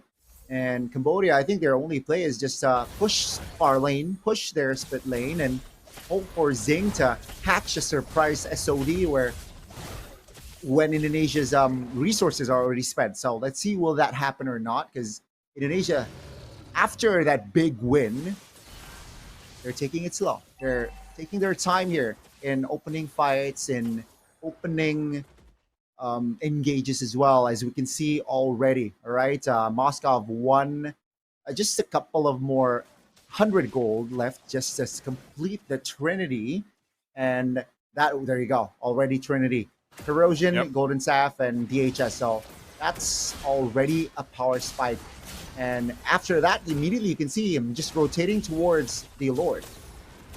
Oh yeah, they're gonna make a quick rotate down here. Feathered Airstrike already used. This might be bad for Cambodia. A lot of their battle spells are going to be used up if they get caught out here. Look at that. 3 flickers across the board already used. But it's Aaron that goes down.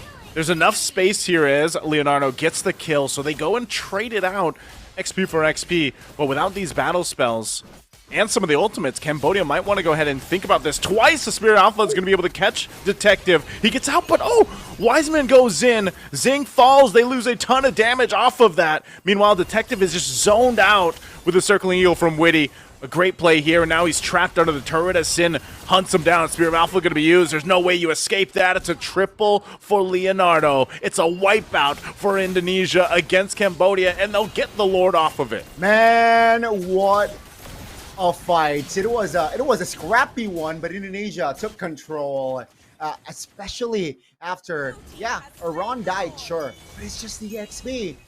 Most of the Indonesia's members, they're fine. They have Witty with the Flask of the Oasis already in hand as well, so that will provide shielding with the favor.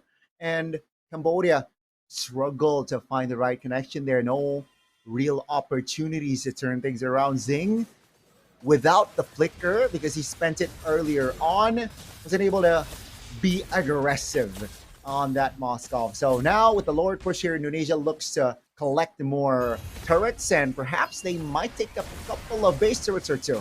Let's see the defense and as well as offense here from both Indonesia and as well as Cambodia. Base turret bottom side, the passive, the Holy Shield has been triggered. So that's not a good sign as the wave bottom side is still marching on. They have to deal with that wave without the passive. And Aranda with the dominance ISO, just adding more layers of defense in hand. Taking it slow here in Indonesia. They take it slow, but even with this push coming through, I don't think it's as easy as like a game win push, because the clear speed for Cambodia is going to be pretty good, but Feathered Airstrike is going to be dropped down already. They'll hold on, they'll clear it out. Again, with a Moskov and a Farsa, your clear is going to be great, so they can go ahead and post up in the base for at least another Lord or two. Whoa! Again, Witty taking a ton of damage. Circling going to be used. A final slash with the flicker. Wadu going to get punished. Gets down by Sin. There's a crossbow of Tang again. Props to Primal Wrath. Zing has to get back though too. Wiseman will fall. The battle spell is really helping Cambodia out, but now Boxy could be in trouble because Leonardo will be able to pick up the kill. Boxy falls, but they're still going for it as Sin goes down too. A Spirit of Destruction to follow through from Zing. Zing in trouble, quite low. Leonardo looking for the kill, gets Detective. It's a double. Can he get a triple? We'll pick that one up too, and they'll get a wipeout again. Indonesia had to choose the fights wisely off the thunders from Wiseman. With the umbrellas here, and now Wadu trying to make it to stall out the game, but I think they just want to find one more kill before they end the game here. A crossbow of Tang, winner's crown going to be popped. Witty is low, but Leonardo has been untouched. 10-0-5, a massive game. The waves are going to be cleared out though, so unfortunately, Indonesia can't end it just yet, but Boxy, he's trying to keep these Canyon Minions, will pop the Primal Wrath and delays Indonesia enough from ending the game. The winner crown from Wadu was enough to delay that game, and it seems like with 4 members up, Cambodia has a chance to perhaps turn things around or even equalize here. Let's see here, 14 minutes of game time. It's Indonesia though, taking the top and bot base turret. Still not a good sign for Cambodia, but man, Indonesia now focusing on the Lord. Cambodia, without the spells, how can they respond? I don't think they have an angle to look for openings, and it will be a free Lord for Indonesia. Oof. I told you, man, they'd be able to defend the base. Yeah. And that the Cambodia did, but almost losing it there. The biggest answer is, again, this 1-1, and that's the thing we expected. It struggles in the early game to get online, but once it does, look at Leonardo Kabuki, man. He's just, he's deathless because it's so hard to get to him, especially with a Matilda to help you out. But I think Cambodia is still in a good fighting position, even though, again, the last team fight we saw, there were some moments there where they were able to actually hold back and fight back. With this Lord pushing in and only 1 base turret, it gets a little bit more difficult here. So we'll see how they manage it. Winner crown picked up by Oran this time. He's looking to buy some time himself. Final slash going to be used already. They jump into the backside, put enough pressure with Sin. Ton of winner crowns being popped here. Trying to buy time. Lord finally make its way to the base, and Sin goes down, so Cambodia fighting back and will be able to defend the base. They clear out the Lord with no problem after taking out Sin. Wow, not bad at all. Not bad defense at all here from side of Cambodia. Not just they cleared out the Lord. They took a member and they defended their mid-baser. Now, Indonesia in trouble. What are they going for? Circling Yield right for Zing. Zing's in trouble. OP goes down too. A perfect play with a circling eagle to get a double kill for Leonardo. And now Indonesia sees the window of opportunity. They're going to punch it in the base. They still have the wave up bottom and top to push in. They're trying to hold on. Crossbow of Tang going to be used, and Wadu trying to tank up as much as he can. And finally, Boxy's back as well, pushing in this last base turret, and Indonesia sees the win, the victory in their eyes. They go in once more, they'll lock onto the base, and they'll take game number 1. Wow. Indonesia showing up strong. Man, this is why I live in Indonesia. Nice. So 5v4, they don't care. They just went in a man down, and they won that fight cleanly.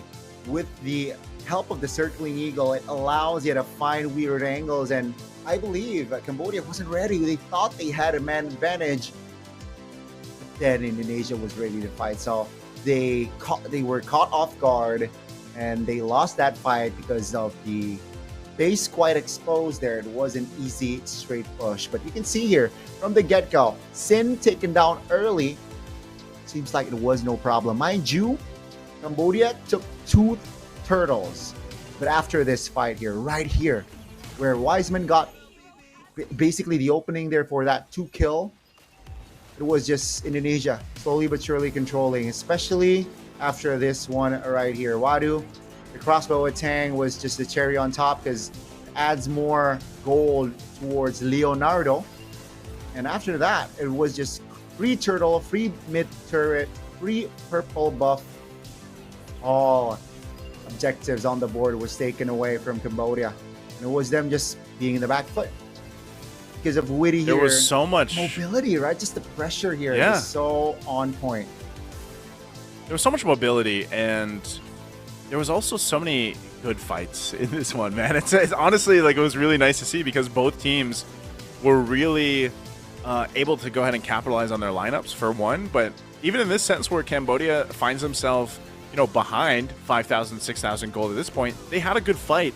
It was just unfortunately they had no answer to catch Leonardo. Like, the 1-1 alone, especially with the Malefic gun, being able to get space, but then having a Matilda available, that's almost like a cheat code, man, because you had so many options. Even this last play right here, like that with the guiding wind and the circling eagle and then the yin yang overturn, all of that was layered perfectly there to catch the 2 biggest targets too. Imagine they got the gold laner and the mid lane of Cambodia. So there goes your damage.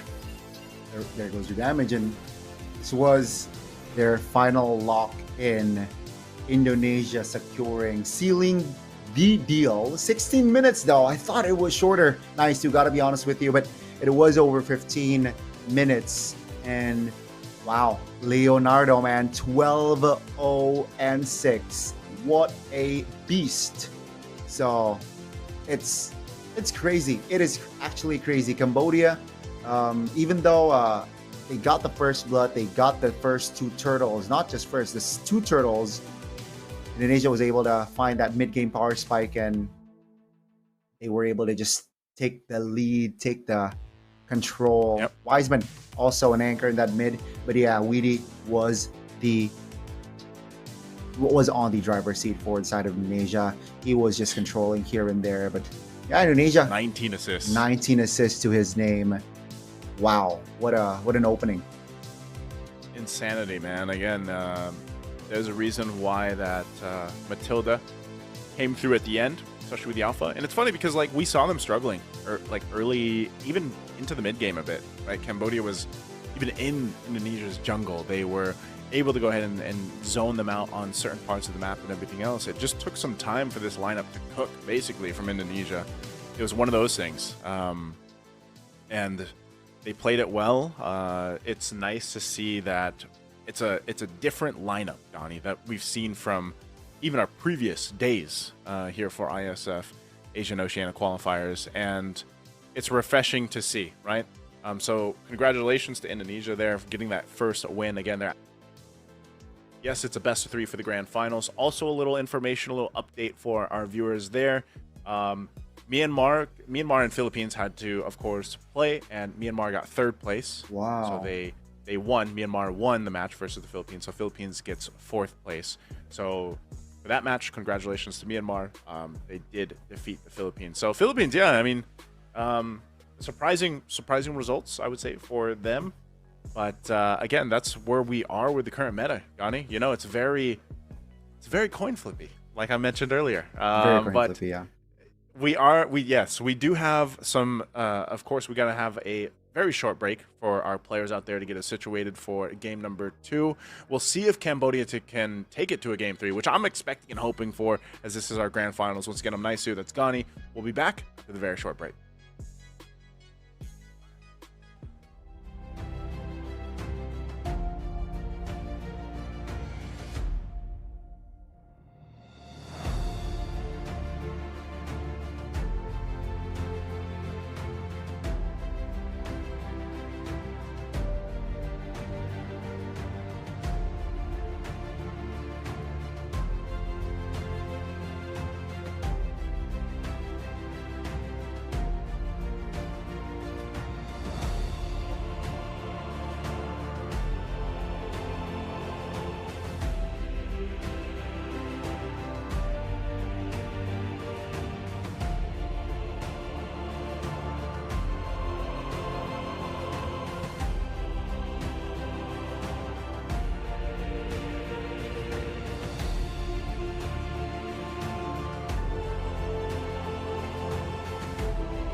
And welcome back. After the very short break there, we hope you didn't have to wait too long, because we know you didn't have to. That was like 3 minutes. So welcome back here. Once again, it's the Asian Oceania qualifiers for Iesf. It's the grand finals right now, currently for Indonesia and Cambodia.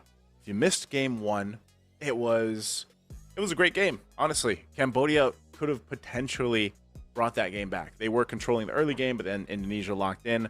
They made it the 1-1, which we've been wanting to see, no pun intended, and it worked out. It was a deathless game there for Leonardo or Kabuki, and yeah, I don't know. So I think now you're going to see it banned again here, Gani. Yeah, I think so. If Cambodia went for a red side again, I think it will be an auto ban as well. But again, just guys, refresh here in case you guys missed it. The match happened off stream. Myanmar beat Philippines. So order-wise, it's Myanmar 3rd, Philippines 4th, and we are still waiting on the official results for this match. Indo against Cambodia. But yeah, Indo got first game. You mentioned Leonardo on that 1-1. Yeah, it was the first pick value on that was translated in that game. 12 kills, 0 deaths, 6 assists, I believe. And it was just a splendid showing of display of 1-1. And let's see the drafts. Will it perhaps be different or similar on the approaches from both sides? Seems like, though, Cambodia will take the blue side. So things might get interesting here in ISO. Yeah, they're gonna be on the blue. So this is what's gonna happen, Gani. What? 1-1 might either slip through or not. Ooh. No, never mind. Indonesia's gonna ban that out. Cambodia's contesting for YSS. Okay. Either this will be And Baksha. this will be the telling sign. Yeah. Do they ban out the Lancelot here, or does Indonesia and then they contest for the YSS or Baksha? Either can work, but I think that's fine because Indonesia will most likely just take the Farsa anyway and build a lineup around that, because the 1-1, like I was mentioning, is hit or miss for a lot of teams. Yeah. It takes a certain composition, and that's what I was saying in the last draft, and that's exactly what they got. That's exactly what they got with the Matilda there. So, all right, they go with the Phoveus. So this is going to be a jungle priority that we see from Cambodia. I think Indonesia has to make up, like, do we let the YSS go or not? They don't. It's banned out. So this could be just a Detective Lancelot, because otherwise you risk giving that over to Sin. I was about to say, though, the Phoveus was an underrated, well, not underrated, but he was a silent MVP in that game, and Iran he was sandbagging, sacrificing a lot of things. He was being selfless, but yeah, you called it Lancelot first pick. Looking at the bans, it is quite natural here, but now Indonesia, they are supposed to have more options here on the board as well. They have to know what the trades are. It seems like the Farsa, if they are bold enough, I know it's going up against the Lancelot, but the Farsa is still on the board. Now that the Phoveus is gone, do they want to go Arlet? Do they want to go another EXP that can enable? Can be Flex as well. But, hey, Arlet is a hero that, there you go. Good call. Good call. And the Moskov, so they're being patient on that Farsa, which I like.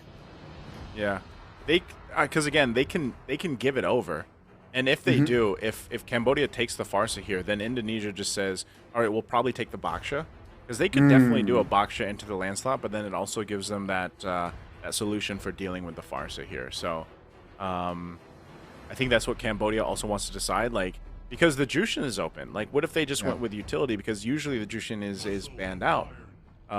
So Gatacontra seems to be the answer for now. They'll go the CC. We leave the mid lane options for later. Again, Cambodia, if they picked up the Farsa, Indonesia will have an immediate answer for it. So they'll take a Fredrin here.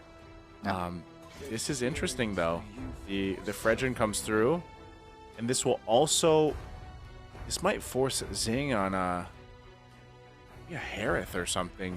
Yeah. Given the bans here for the gold lane, Not banned out here, but yeah, I think it's also another bold pick here.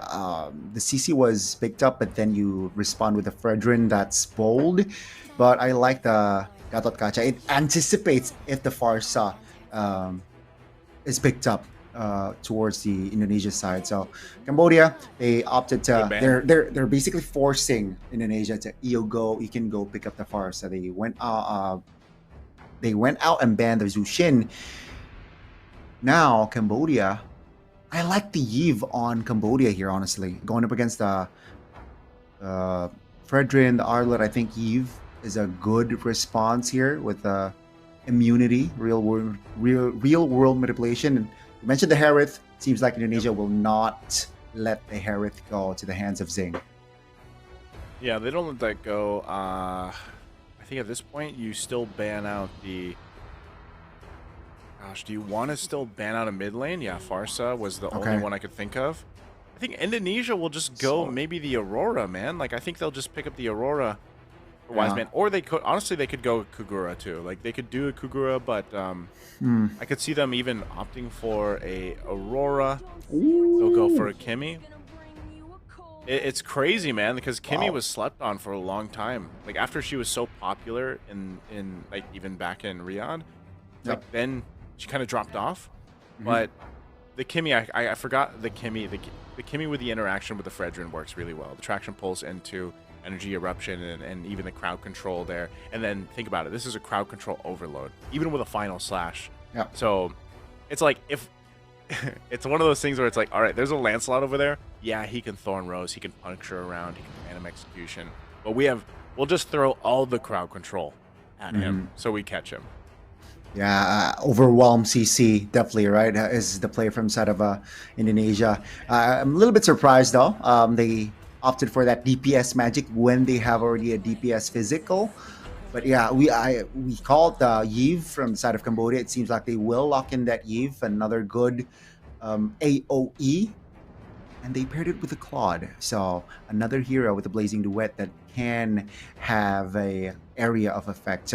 Again, great controlling fights if you think about it, right? AOG, RWM, and as well as the blazing duet, a lot of team fight control right there. In Indonesia, it seems like, hey, you're good at team fighting. I think we can pick you off one by one. How about that with the Cho pick? The hands of Witty as well can be lethal, force you on the purifies as well. So yeah, Indonesia, I like that last pick. This is a very signature pick for Mr. Witty. We know he loves his Cho. He's going to be very aggressive in the early game, and so you're going to have to, if you're Cambodia, you're going to have to keep track of that and take care of Detective on the Lancelot, that's for sure, because most likely they're going to start in the jungle of Cambodia, at least for Witty. And, you know, we've seen it before where, like, a Cho is enough pressure in the early game to go ahead and set back the early rotations, and that has a potential to snowball out of control here. So for Indonesia, the lineup is crowd control based. You also are playing into the Moskov. Same thing for Cambodia in the sense of you got to wait for the Claw to get online. So both teams will want to be playing to protect their gold lanes, of course. But even so, I think this the Eve and the CC for Cambodia could set things up for a better fight around the early turtles here. So both really good lineups, honestly. And it's come down to match point right now for Indonesia in this grand finals against Cambodia here for Iesf Asian Oceania qualifiers. Will it be a sweep, or will we get to game 3? Can Cambodia do it? Can they take Indonesia, a powerhouse in Mlbb, to game 3? They've already proved it by taking down the Philippines in the previous match in a sweep, and now can they bring it a little bit further here for Indonesia? Boys and girls, ladies and gentlemen, grab your snacks and let's enjoy potentially the final game. You can see here, Witty already looking for angles. Witty, as I was saying, is going to be in that side of the jungle. He'll flicker. Oh, they thought he was going to go direct forward, but they'll pop the Revitalize out. That was a good play. Good way to flicker and, you know, keep them guessing where you're going to go from Witty. Yeah. Detective almost blundered there inside the turret, but it's actually Zing here, right? With the Claude, able to have a just applying pressure towards Leonardo. Oh, backup is there as well. Gotta be careful there from Leonardo. Still has a flicker though, but yeah, from that exchange, both rovers popped their spell. So that's info already. Let's see here.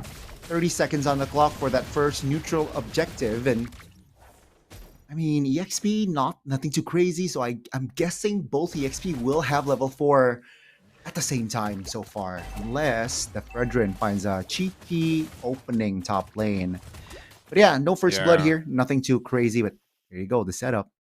Oh, Wadu. He has the Wadu senses are going, but he pops the Vengeance, but it's 3 dudes from Indonesia able to get the first blood. So a play made up top right before the turtle is exactly what Indonesia wanted to happen. Looking for more. They'll get the flicker out from Opie. Opie dropping down the real world manipulation. This should be an opening, though. Another flicker burned, this time around from Oran. So they'll take this turtle. Foxy taking a couple too many shots. Pops will revitalize. They're going to fight back anyway. Oh, Oran! Not able to escape that death as Wadu finally gets to revenge, but they could be in trouble as Wadu falls now in this exchange. Are they still going to go for the turtle? Boxy from the front. Detective is healthy enough. He should be able to contest this. Goes in, hits the retry on the turtle. Now can they break out? Do they disengage from the fight as Boxy goes down? Picks up the Sky Piercer too after the kill. Great spacing, great delay there. Cambodia was able to get that cheeky steal, and it was all because of the delay. Yeah, Indonesia though got the kills. Oh, so aggressive already from the side of Detective. But yeah, great timing, but Indonesia, they got the kill, so technically it's equal. Gold-wise is still favoring Indonesia. It seems like Detective already so invasive now. Yeah, they're gonna, you know, if they want to, they can continue to put pressure on both sides of the map. Honestly, both teams can still pressure each other with their lineups. That's what's so good about them. You know, even if you kind of lose some of the early game a little bit, you don't sacrifice too much. But now in the mid lane, looking for the kick. Witty, not able to get it though, but still, there it is, finally into the real manipulation, but he's all alone. Wiseman and Witty both fall 2 down. Sin will pick up a kill on Opie, but now he falls as well. A great play from Cambodia to answer what Indonesia was trying to do to set up in the mid lane.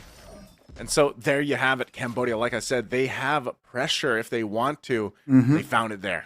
Yeah, it seems like Indonesia, they were forcing that fight. It wasn't really favorable to their side. It seems like once they went all in, they gotta take something at least, and it was Opti there. The trade wasn't equal though. 3 members were taken down, so kill wise, Cambodia has equalized. And yeah, 4 minutes in, it's now slow and steady, waiting for that next neutral objective to spawn. And I'm sure Cambodia will definitely contest again. Last time around they did it. They got the steal. Will Indonesia be able to secure this one out?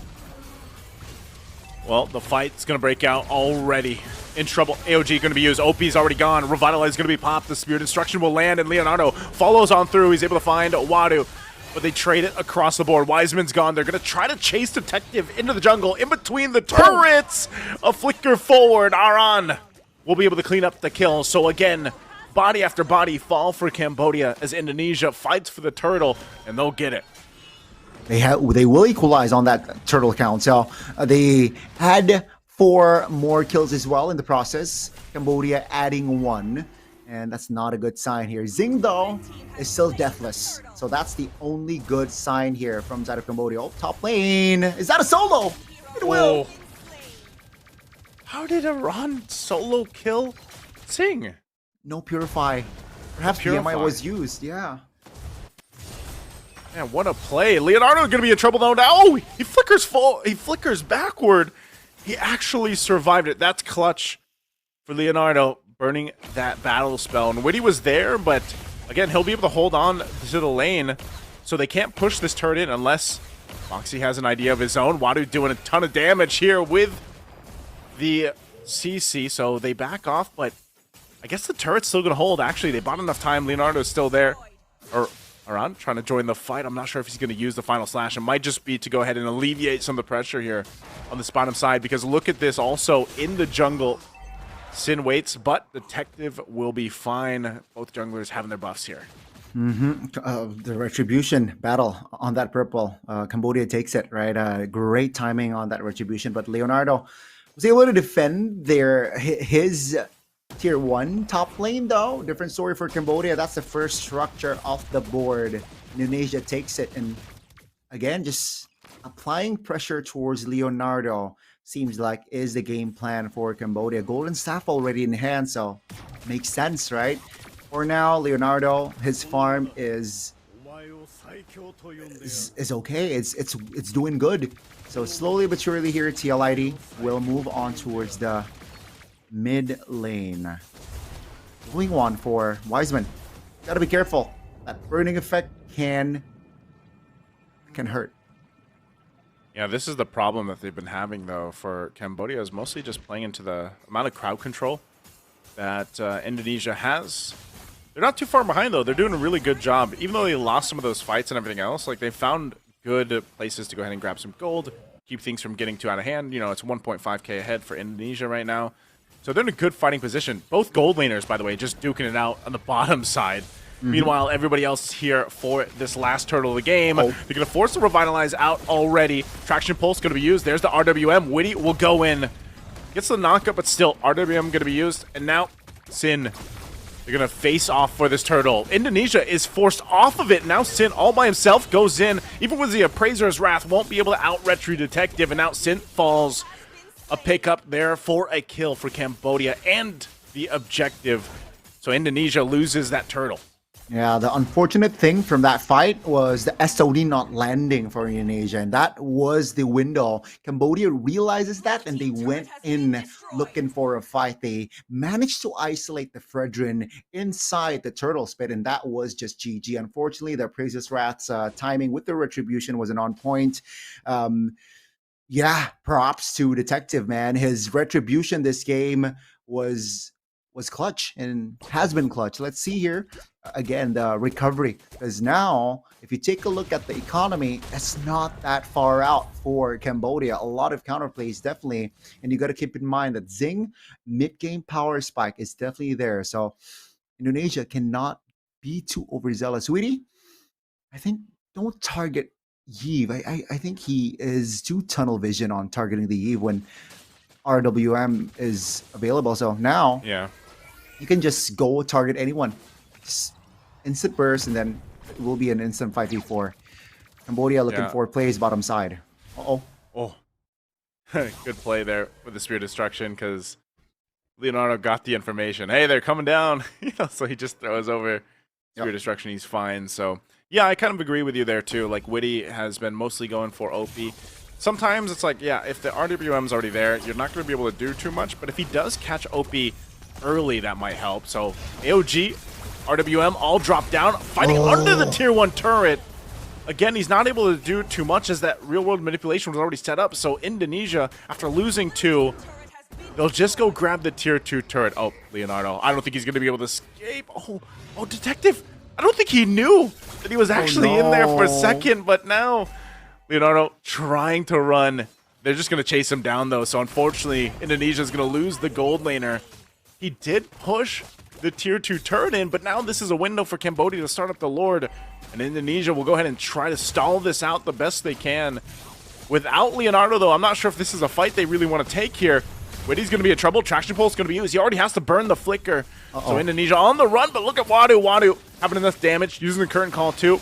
Yo, Blitz, there's the final slash. They're still looking for the damage. The Lord is already slayed, though. As Cambodia gets it, Aran going to be in trouble, trying to rely on the team to help him out, but he falls. Appraiser's Wrath going to be used from Sin. They'll just crash on forward, cutting them off. Oh, Zing taking a couple shots. Whoa, Leonardo. I'm not sure what happened there for Cambodia, but they took a little bit too many hits, and now they're trying to back off, it looks like, for both. It was bullseye from Leonardo, but yes, Cambodia was able to get that Lord in time, and now they have pressure, they have prio. Indonesia, suddenly they lost control. But we saw from that mid-fight earlier on, like 2 minutes ago, I believe, the AOE party, right? RWM, AOG under the turret, blazing duets, and 2 members of Indonesia was trapped there. They gotta wait for the respawn timers. There are a couple of members from Indonesia, but now the Lord is still the first Lord, mind you, so not too impactful. It is going to be cleared out, no problem, but OP has a Divine Glaive, so even if you have MR from the side of Indonesia, the magic will still, you can feel the magic. Oh, Aran. He'll go down. It's Indonesia on the back foot now. Just like they've been before, Cambodia has this lead, and they'll continue to punish. Holy Shields are still going to be up. Sin jumps in with the Energy Eruption, but RWM is just proven to be a nuisance for Indonesia. As Cambodia takes out that Holy Shield, and now they're working the mid-tier 2. Looking to take down more here. What can Indonesia do to hold on to the base turrets? Enough pressure being put already. Wise Man takes a couple shots and still trying to hold again. Leonardo's up, but there's a blazing dude on the backside from Zing. Zing will find Leonardo, and Aran gets back to the base. Witty with the kick. He'll be able to find Opie. They lose the base turret, but look how much damage is being put out from Cambodia. Right now, Indonesia does not have an answer. Yeah, I mean, the Yves has the power spike. Detective has power spike as well. And I believe Claude definitely has that Wind of Nature in hand as well. So it is going to be nasty. See, endless battle for Detective. That's true damage in hand. So you can't really discount the damage coming from that Lancelot. And Indonesia now struggling to find the equalizer still. They're just behind 3K gold lead. So it could have been worse. One base turret down though, so they got to keep things in check in that top lane area. Luckily for them, Lord will spawn in the top lane area, so you can't really play around the far lane. And Leonardo, different impact here in game 2. He's struggling to deal damage, to find the right openings here, not like when he is on the 1-1 earlier on. But props to Cambodia, man, keeping things tight, keeping things very direct as well. And Retribution hasn't really been going for Sin. Let's see though, the Lord rather, who will get it. Oh, they're gonna fight for Witty in trouble. Oh, Thorn Rose able to pick up the kill, and now Aran trying to save some time here. Lord's still going to be worked on by Cambodia, but they fall. Boxy is quite low, but Indonesia on the retreat. They lose 3. It's Wiseman and Leonardo, but Leonardo is pushing the bot side. He's going to join with the Spear of Destruction. It does land. He's able to go ahead and clear out the waves, but now he's in trouble. Pops the Wind of Nature. He picks up Detective. That was a huge play. The idea was to push into the base on bottom, but he got the call to Spear Destruction back into the fight and actually saved the game from ending. Wow, what a clutch. As I say, Leonardo was struggling to deal damage. He pulls off that play.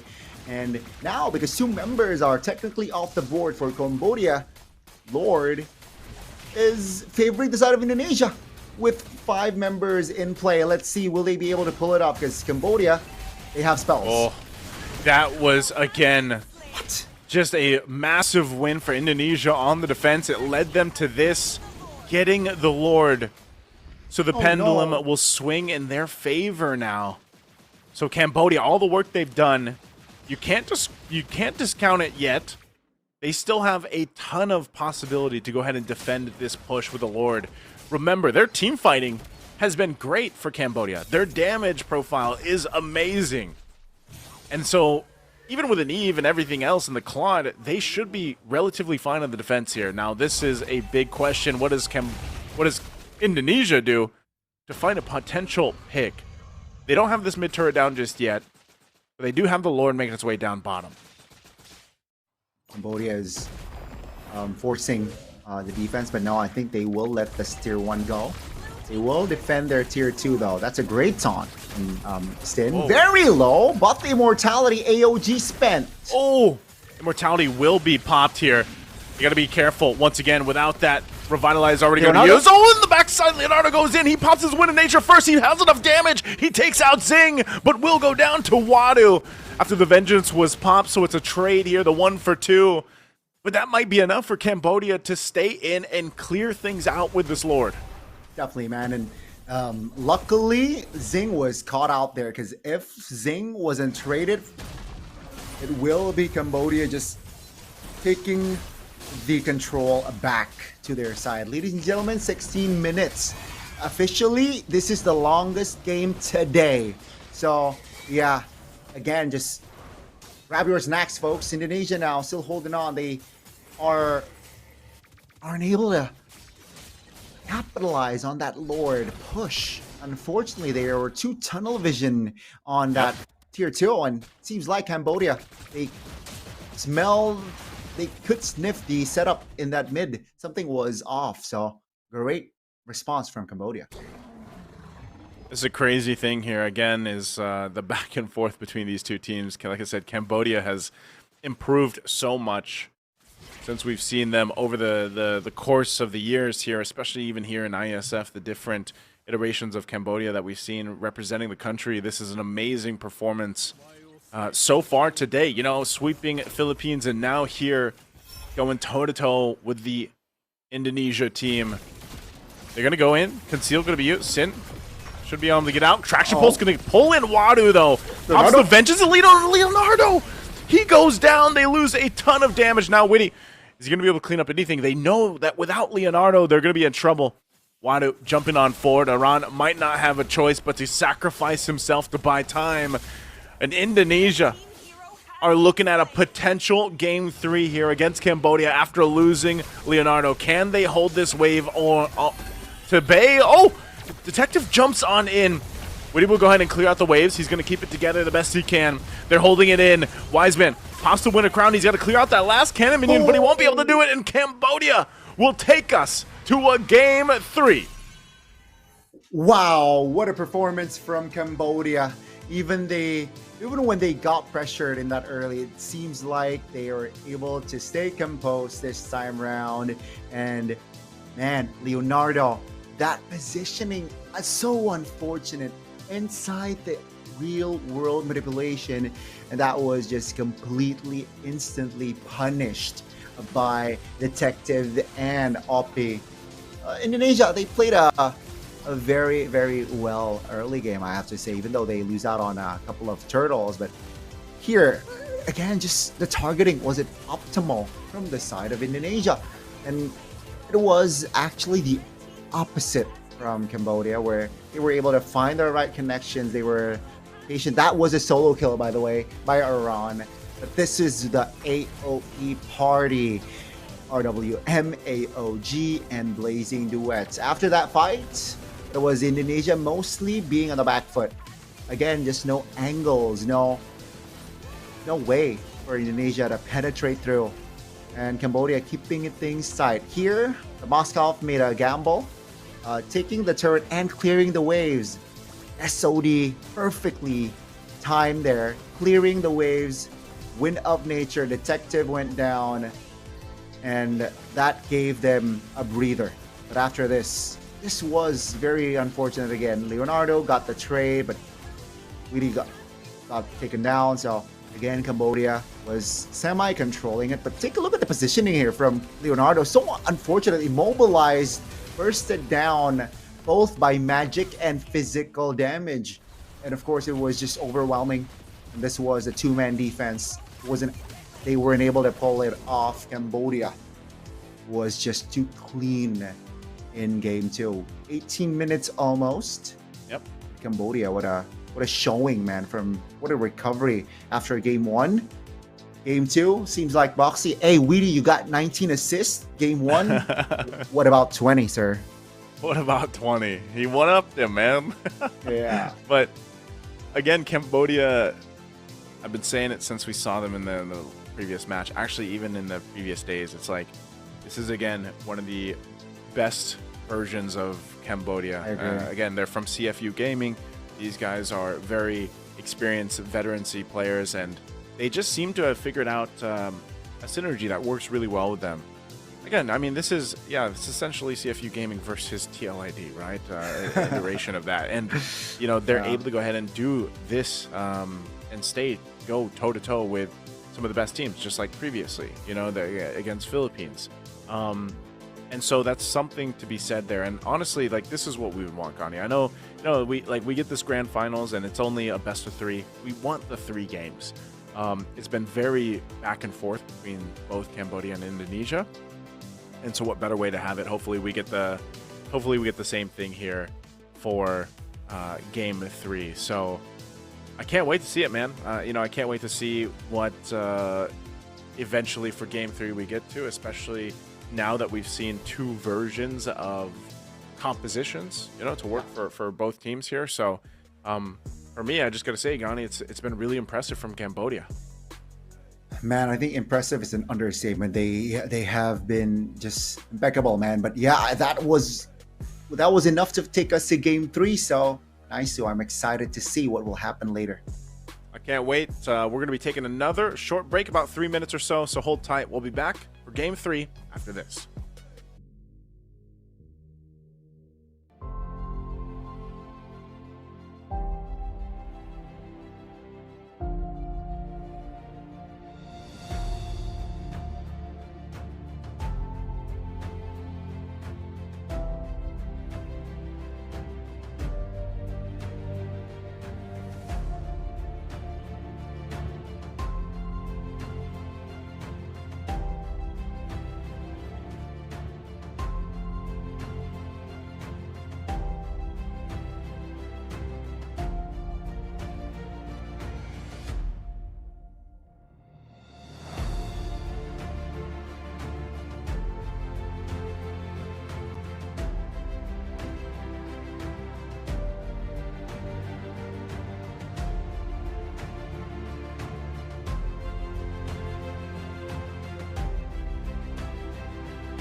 game number 3 ahead of us here after the short break. Once again, I'm Nisu, and this is Gani. We're here to bring you the very final game for tonight. This is the grand finals. It's the fight for first and second place here, the Asian Oceania qualifiers between Indonesia and Cambodia. And we've seen some very impressive things from Cambodia up to this point. I don't know, Gani. I said earlier on, you know, sometimes our current meta is a coin flip. And honestly, for this one, it might be that, you know? So, yeah. Because both, like, there was a time when you could just say, yeah, Philippines and Indonesia. You know, like, that was like, there was a time when it was like Fair that. enough. But the time is over. That time is over. Every single team around the world has slowly improved, some more than others, some nations more than others. I'll tell you what, Cambodia is one of those that have just gotten so much better. Yeah, definitely. And we got to see Malaysia. Hey, you're back, nice. You went black a bit, but hey, you're back. But enough talk here, enough yap, nice. Let's just jump to our final drafts of our Iesf Mlbb for men, and it will be Indonesia on the blue side. It has been blue side winning the games here for our final game. So is it just GG's question mark, nice? I don't know, man. It's weird because blue side is in a weird position where, like, blue side has statistically been doing pretty well in a lot of the different leagues and the tournaments and everything else. So that's one thing. I think the biggest part of it is, what are they prioritizing? Like, if you're on blue side, what are you going for? Right now, it looks like they're trying to keep the YSS open. Same. Never mind, they ban it out. Same game one. This is like almost a team Do they redraft. just want the 1-1? Or are they going to force Cambodia to actually ban the 1-1? If they do, then maybe they just take the Baksha. That's the thing. Game one, Cambodia banned the Baksha last ban, right? So I think they're now discussing. But I feel like if Indonesia, if the Baksha went through, I think Indonesia will prioritize the Baksha. But if Cambodia went the same route as they did in game one, banning the Baksha out, perhaps it will be Leonardo on that 1-1 again. Let's see, Cambodia taking their time here, so they're really You're trying to thinking decide, here. man, if they want to or not. Like, let it go through or not. Because if it doesn't, There you go. There you is go. this just going to be a 1-1 then? Like, does this... I think the they just Baksha, give it bro. to- Oh, again. So okay. It's open, man. Leonardo went, like, what, 12-0? And 6. 12-0-6 on the first game. So, you know, so maybe Cambodia's decision was like, yeah, let's just not give them Matilda, you know, so that at least that isn't there for the 1-1 like it was previously.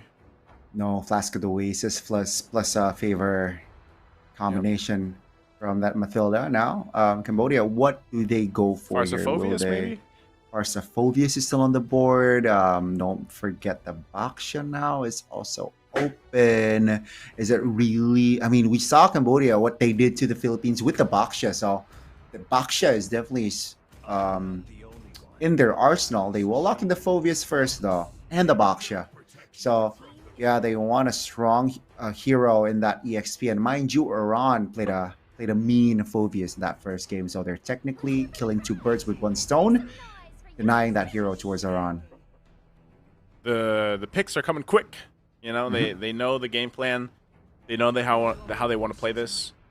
There's the Harith. So you got your both gold laners locked in. XP as well. And then the Boxer could be flexed. Like, we don't 100% know if it's going to be into the jungle, of course, or if it's going to be in the roam. But just to go ahead and think about what Indonesia could do here, jungle-wise, because it's, again, you're in a situation where Cambodia also banned out that Matilda just so that, again, they don't think about going the alpha Matilda route. I don't think this is one of those games where you want to pick up a alpha if you're Indonesia. I think we could see them go something else. But what is left open? Unless they go, I don't think they do Akai. I'm trying to think if they still go utility. I know Fred and Akai are still usually there because we see a lot of these jungle bans coming out. If they went with the alpha, it could work. Without the Matilda, it's just a little bit more difficult because, you know, once you spear of alpha in, you don't necessarily have that option to get out, and you know that you're gonna need that disengage against even these first 3 picks that Cambodia has. Okay. So they're definitely taking their time here. Oh, It's there's gonna be still the alpha band out, so Cambodia doesn't really want to deal with the nonsense here. No alpha. What else could they go for? Oh, it's a good band. The Angela band comes through. That's a solid choice, because that's what I was thinking. I'm back. You're back. See, it's okay. We're both dealing with it, man. Exactly. And fun fact, it has stopped raining, so hopefully it will get better soon. What about you? How's Manila? It's raining in Manila, man. Raining in Manila. Yeah, it's so raining. Okay. So yeah, first pick in the second phase, Cambodia. What will they go for here? They haven't. Okay, no first game. Yeah, I think. Ooh. Oh no, Valentina. Yeah, Valentina. The AOG. Yep. Wow. It was a good pick against Philippines, right? I mean, that's what we saw Opie do. He took the Last Insanity a couple times, Feathered Airstrike a couple times. So looking to do the same thing here. I'm just not sure what ultimate you're really going to go for. Maybe right now the AOG, or also it's just in a sense that if they take like the Eve, for example, then we'll have our own real-world manipulation. You know, like we'll have our own whatever the mid lane is going to be for Indonesia. Aurora, maybe they go Aurora here. I'm not sure though, because again, now you have to consider what you want to take because of the Valentina is across from you. So, whoa, Lilia coming through, and a Hanzo. Oh, the Hanzo. Indonesia's going with the swerve for game 3. Oh wow, it seems like they want just be aggressive, man. With the Lilia, it allows you to be aggressive, go, maybe dive turrets, and then pop the black shoes. Mind you, the Valentina can take that away, but a lot of AoE from that Gatot Kaca and as well as the Lilia as well. Hopefully, it will be enough, though, to buy time for that 1-1 to farm. And then lock in. We saw what I think number 6 game 1 where Leonardo suddenly gets a double, and that was really enough to get the ball rolling for them. But will it be the same this time around? Oh, Cambodia, the Badong, man, a hero that can cancel you mobility wise, skill wise. So yeah, I think Cambodia, it's a tougher draft now if you compared game 1 going up against 1-1. So great adjustments coming from Cambodia. Okay.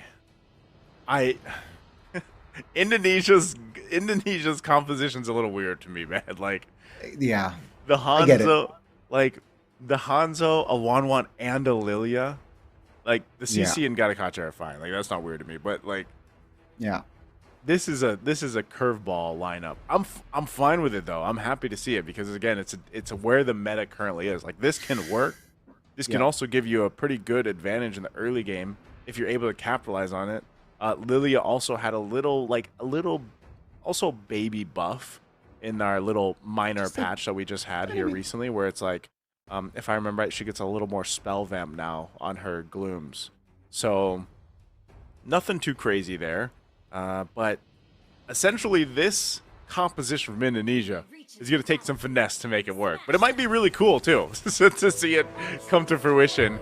Now, once again, ladies and gentlemen, this is the grand finals here. We're down to the very last game. It's a best of 3, and we've made it all the way to game 3 between Indonesia and Cambodia. It's been one hell of a match in series so far. It's been back and forth. Whose game will it be for game number 3? Again, fighting for that first place spot right now to finish things out for the Mlbb men's Iesf Asia and Oceania qualifier. Let's see who finally deserves to take the game, the match, and the Southeast Asia champion, technically, right? With this lineup, and let's see. Okay, they went for interesting, right? The Weapon Master, the PYT as well. More Inspire, so aggressive here from Leonardo with this Inspire. Even though you see a Badong, seems like He doesn't care. He does not care. Very different from Zing, where he opted to purify here. Yep. So yeah, a lot of tenacities as well on the board. Yeah, they're gonna need those. I think part of this too is again, when you look at Cambodia's lineup, this is like the most standard, you know, that we're used to seeing. I think it's maybe aside from the Valentina, like you don't see the Valentina too much anymore currently, but it worked great for them previously. So just wondering what ultimate you want to take. There's a Vengeance being popped by Aran. They're gonna jump in though. They're gonna be able to go in. Do they have the Soul Sever? It looks like they don't. Sin using it, but this is the response from Cambodia. They're going to go ahead and jump on forward, even using their own battle spells and everything else thrown at him. Detective does fall, but also Witty, a trade though. The 2-for-2 across both sides. That's exactly how the whole series has been. Wow, this is why you can see the Lilia is such a value pick here in this game. It was to counter those sort of shenanigans, right? The Baxia, the Badang, the Phobias just clumping in the Lilia will get so much value from her skills. And you can see already Indonesia just taking control in the river and the turtle. And they will disengage from a fight. Gotta be careful here, Cambodia. When clumped up, they gotta make sure that the Lilia either isn't around or doesn't have her skills. Because if not, it's just going to be a Lilia party, a gloom party for Indonesia. I'd join that party, man. Gloom party. I'd dance around the glooms, you know? Like, the floor is lava, basically. Here comes Sin, though. Lava. Boxy is there. Things should be fine. Again, you're not going to have that much damage just yet on the Hanzo. One of the great things about it, and that Soul Sever especially... Oh, here's the response. Detective jumping in. They got the information from that. Ooh. There's the AOG from Opie as he took that. So Sin is gone.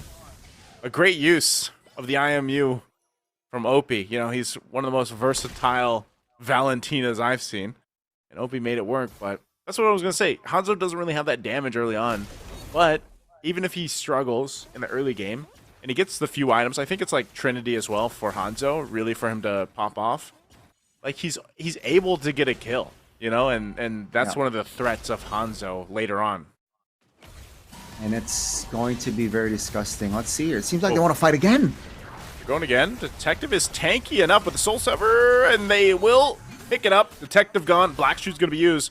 Revitalize as well. Boxy joining the fight, and he goes on back. So that's what I'm talking about. At some point, Hanzo was able to go ahead and do enough damage to soften things up. I'm wondering what items we have here, too. You can see a couple being picked up by Indonesia. Corrosion Scythe now for Leonardo. With the turtle coming up here shortly, let's see how they rotate into this. They want to go ahead and grab their buffs first, though. Taking their time here. Very important thing to note as well. The usage of Shield Unity earlier. When their info... the ninja is already used up, the Shield Unity can target and look for the real body of that Hanzo. So you gotta make sure someone, either Witty or perhaps Aran, is there to provide the peel, provide the cover, because that AOG will land to the real body of that Hanzo. And there you go. There goes the AOG. Jumping in again, just forcing Indonesia back here onto the fight, and look at that. Zamet Force already going to be dropped. Zing unleashing on Indonesia. They're going to be able to pick up another kill as Witty falls. A double for Zing.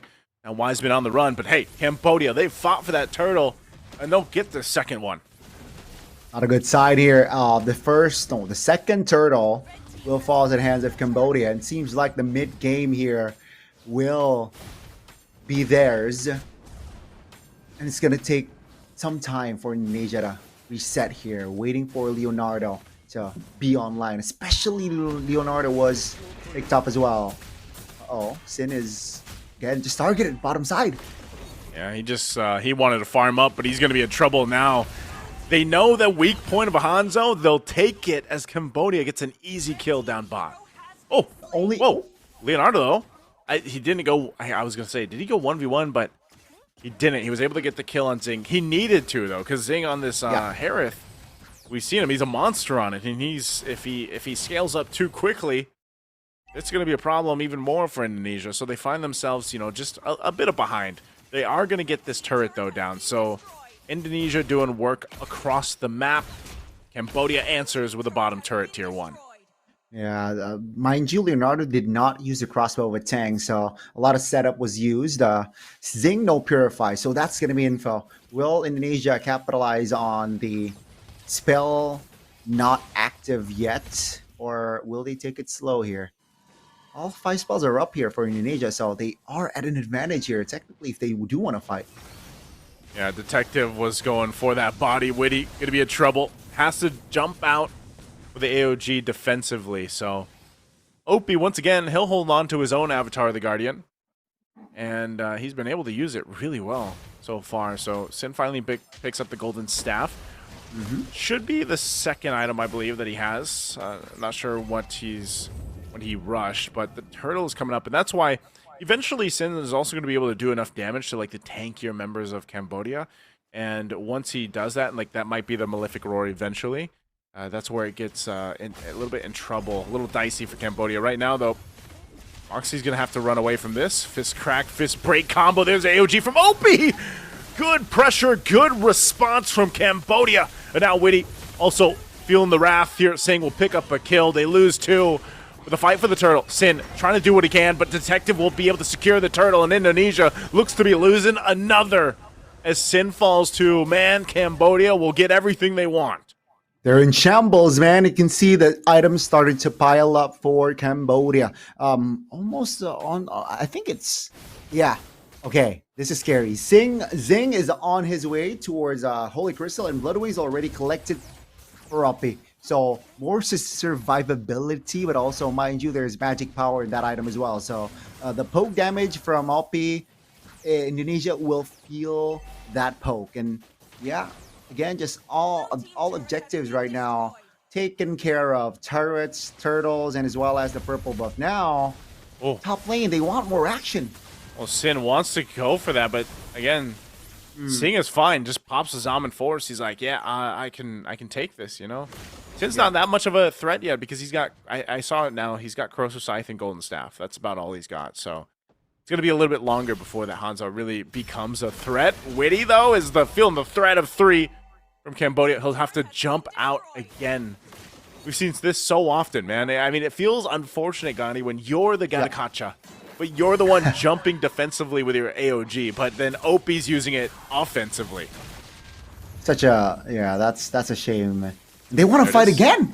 Oh, under the turret they want to fight. They're going to put the pressure here already. Detective Opie and Wadu. As Zing jumps in under the turret. This is a fight they want to take. Sin just waiting to watch on the offside here. Goes in with a Soul Sever, but just doesn't have enough damage or stacks. So Cambodia takes out Witty. They'll take out the tier 1 turret. Yeah. Once again, that's 3 turrets down. Cambodia is in charge. They just know how to utilize their drafts, man. And so far, they have been building more items. So they're confident in taking more fights. They're confident in taking more pickoffs as well. And Indonesia, without their mid turret, now that is a threat. That is concerning for Indonesia. Now, their vision will be limited. Their rotation will be limited. In Cambodia, they will have more to play around with. Radiant armor already built up by Phobius and Badang, so the damage from Lilia will slightly be negated. The Lord is still going to be the first Lord, and seems like Indonesia, they understand that they do not have enough firepower to even contest. So, yeah, they are sending the 1-1 top lane, but Sin, a little too ambitious perhaps. AOG. Deleted, basically. You know, you don't even get to withstand anything. So that's the Lord now for Cambodia. Yes, there was a bit of a push from Leonardo up top, but you know, now they got to get ready for this defense, and it's not looking too hot, man. You know, it's a few thousand gold ahead for Cambodia, but it's mostly the lineup. The lineup is just shutting down this Hanzo experiment, I want to call it. But even so, I think for this lineup to work from Indonesia, you need plenty of time. It's rather expensive when you think about this. So what they need that gold distribution to be like here. So Lord is making its way slowly up top. There's still the tier 2 turrets though available. So I don't think this is a game-winning push for Cambodia this early on, unless something goes drastically wrong for Indonesia's defense. They do have pretty good wave clear though. Here's the conceal. Again, I think it's just to go ahead and put a threat to get these tier 2 turrets down, but they are going to wait. It was a flicker, though, from Wiseman. So for now, Cambodia waits for that push. Seems like they're taking it slow here. Cambodia, they will wait, and perhaps they might rely on Boxy's initiation with the flicker, or Oppi's with the AOG. Oh, that he might steal. Oh, they're taking a lot of damage. The damage is starting to get there for the Hanzo, but still, Zing's going to be fine with his Almond Force. They're going to force a fight. There's the crossbow of Tang, though, into the Revitalize. Detective now, the front of it. Oh, and a flicker forward from Boxy. But they're fighting in between two turrets. Is this really where they want to be? Sin will go in with a Soul Sever. He finally takes out Sing. And now they're forcing him back a little bit further. Another fist crack, fist break. And looking for more. But now there's the dunks from Wadu. The Infernal Pursuit. It's Sin and Wiseman left alone as a tier 2 will fall. But ultimately, Indonesia showing a little bit of fight here despite being down 5,000 gold. A little bit iffy there from side of Cambodia, but it could have gone worse. The opening from Boxy and Oppi wasn't really clean, but because of their economy lead, I feel like they were able to still clinch that fight out. 3 members were out of the board from Indonesia, so that allowed Cambodia some breathing room after a very, very I'd say not convincing opening for that fight. So yeah, Indonesia's still holding on, but still they need to, they got a lot of work to do. They're just trying to control the mid here, I believe, by Sino, taking giving a lot of damage as well. But what they need to do here and what they need to be careful of is the openings and the positioning of Zing, because Zing can surprise you. Even though he's rocking the Purify, that Shaman Force jump. Exactly. Oh, this is what I'm telling you. Black Shoe's going to be used. Again, Sing just goes forward. He just got the Divine Glaive, and that's why he's doing so much damage. There's so much magic penetration there at this point. So that's a kill for Cambodia, and that's going to be a Lord most likely too. Because without Wiseman, there's not much contestation you can do here.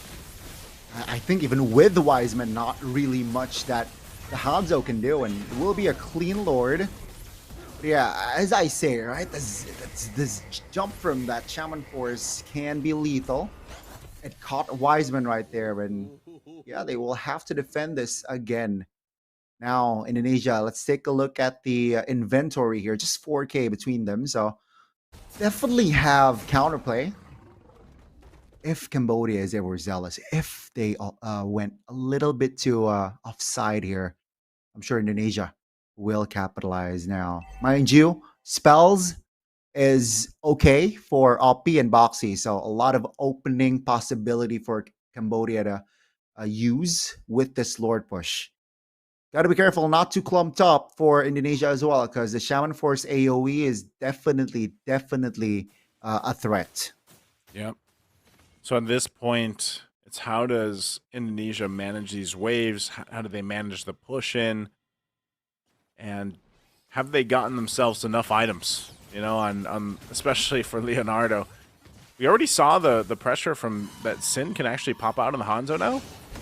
But with that, there's going to be a conceal. He gets immediately sent back to his body. Cambodia just crashing in on him. You can already see, too, Oppi jumps on in with the AOG right on mark from Wiseman. Ooh. Under the turret they go. There's the crossbow of Tang. Popped off from Leonardo, though. Vengeance already going to be played. There's a fist crack, fist break combo that from Boxy. They'll finally get the base turret. Now Sin has to go back to the base. Wadu, though, jumping on in with the Infernal Pursuit. He'll keep them at bay. So far, it's only Wiseman that's down for Indonesia. They should be able to clear this out, but Iran goes down. Zing again on this Harith, just having a phenomenal game. Picks up another kill. That's 2 base turrets down, and Cambodia says, that's it. Let's get back and reset. Wow, how can you stop Zing, man? Let's take a look at the items, already full items as well. Concentrated energy, just to have that extra oomph as well. And yeah, even without the concentrated energy, it was really tough for Indonesia to take Zing down. Now with the concentrated energy, it just adds more layers on, hey, how do you take this Harith down? And it seems like they want to fight. Oh, they do. Wiseman gonna be in trouble. Just gone in an instant. Deleted. But now Cambodia running it down mid. Zaman Force and the AOG from Opie again for the nth time. Sets things up. The detective gets a double. Sin trying to hold his own, trying to clear out the waves, but they're going to be locking on the base. Cambodia sees the victory in sight, but the waves were cleared. They still have the mid wave pushing in. Wadu's gone though. And now still fighting Leonardo if he can get the airtime he needs to get the crossbow of Tang, but Zing will just log onto the base and Cambodia does it in game 3. They'll win against Indonesia 2-1. The reverse sweep was unstoppable. That was their main agenda after losing game 1, and Cambodia did their task. Their draft was great. Again, their execution was just perfect. Congratulations, Cambodia, for winning the grand finals. And again, they get the, this is the battle for the first place, so they get the first place, and Indonesia's going to be in second. And just to remind everyone, Myanmar is third, and Philippines got 4th here today in our final day of Iesf Asia and Oceania qualifiers for the men's matches. What a series we had. I mean, I was hoping that it would end this way, Gani. We had so many sweeps in the past few days. True. And then even surprised that the last one was not a 3-game series between Philippines and Cambodia, but maybe that momentum is what Cambodia was riding on into this series even against Indonesia. Not to say, Indonesia did, I believe they swept Myanmar, but just something different here about this Cambodia lineup. And, for Indonesia, again, I think some of this was an interesting draft choice with the 1-1 Lilia and Hanzo. It was tested. It was at some point, too, that it started to show some of that presence, some of that damage output, especially with the Hanzo. But I don't know, man. The Lilia just wasn't able to get away. Once that flicker was gone, and maybe you can't black shoes, you're done, Yeah, it was so easy for Cambodia to catch Wiseman off guard, and this was the final push. 3 members of Indonesia really tried. Wadu was caught, but it was not enough. The 4-man offense was still a little bit too much there, as Zing was just locking down towards the main base. But yeah, ladies and gentlemen, what a story, right? First game, it was 16 minutes as well. I mean, no, second was it. I believe we got a 16-minute game in the grand finals as well. But Indonesia wasn't able to find the momentum after that first game win. Cambodia, on the other hand, they were able to do so. Take a look at the items, man. We mentioned that Zing was just already a nuisance without the concentrated energy. And add the concentrated energy, it was just 10 times harder to take Zing down unless you have enough burst, which when Wiseman or when Lilia was out of the picture, Zing was just partying in that Shaman Force area. So yeah, Indonesia wasn't able to find the defense, wasn't able to find the win. But man, you're right. Cambodia is a scary team. They defeated 2-0 Philippines to 1 Indonesia, and it seems like nothing is stopping them from winning, bro. Wow. Just it was amazing for Cambodia to see this again. Hopefully they can take what they experienced here and what they were able to accomplish here and bring it into their own regional competitions that will be going on and everything else. Because again, Cambodia is always a team. These are always players that you really want to look out for and always pay attention to. They have so much experience, and it really shows. It really shows. And I think, again, I'm going to stand by the saying that I said that I think this is the best version or iteration of Cambodia or CFU gaming that we've seen in a long time.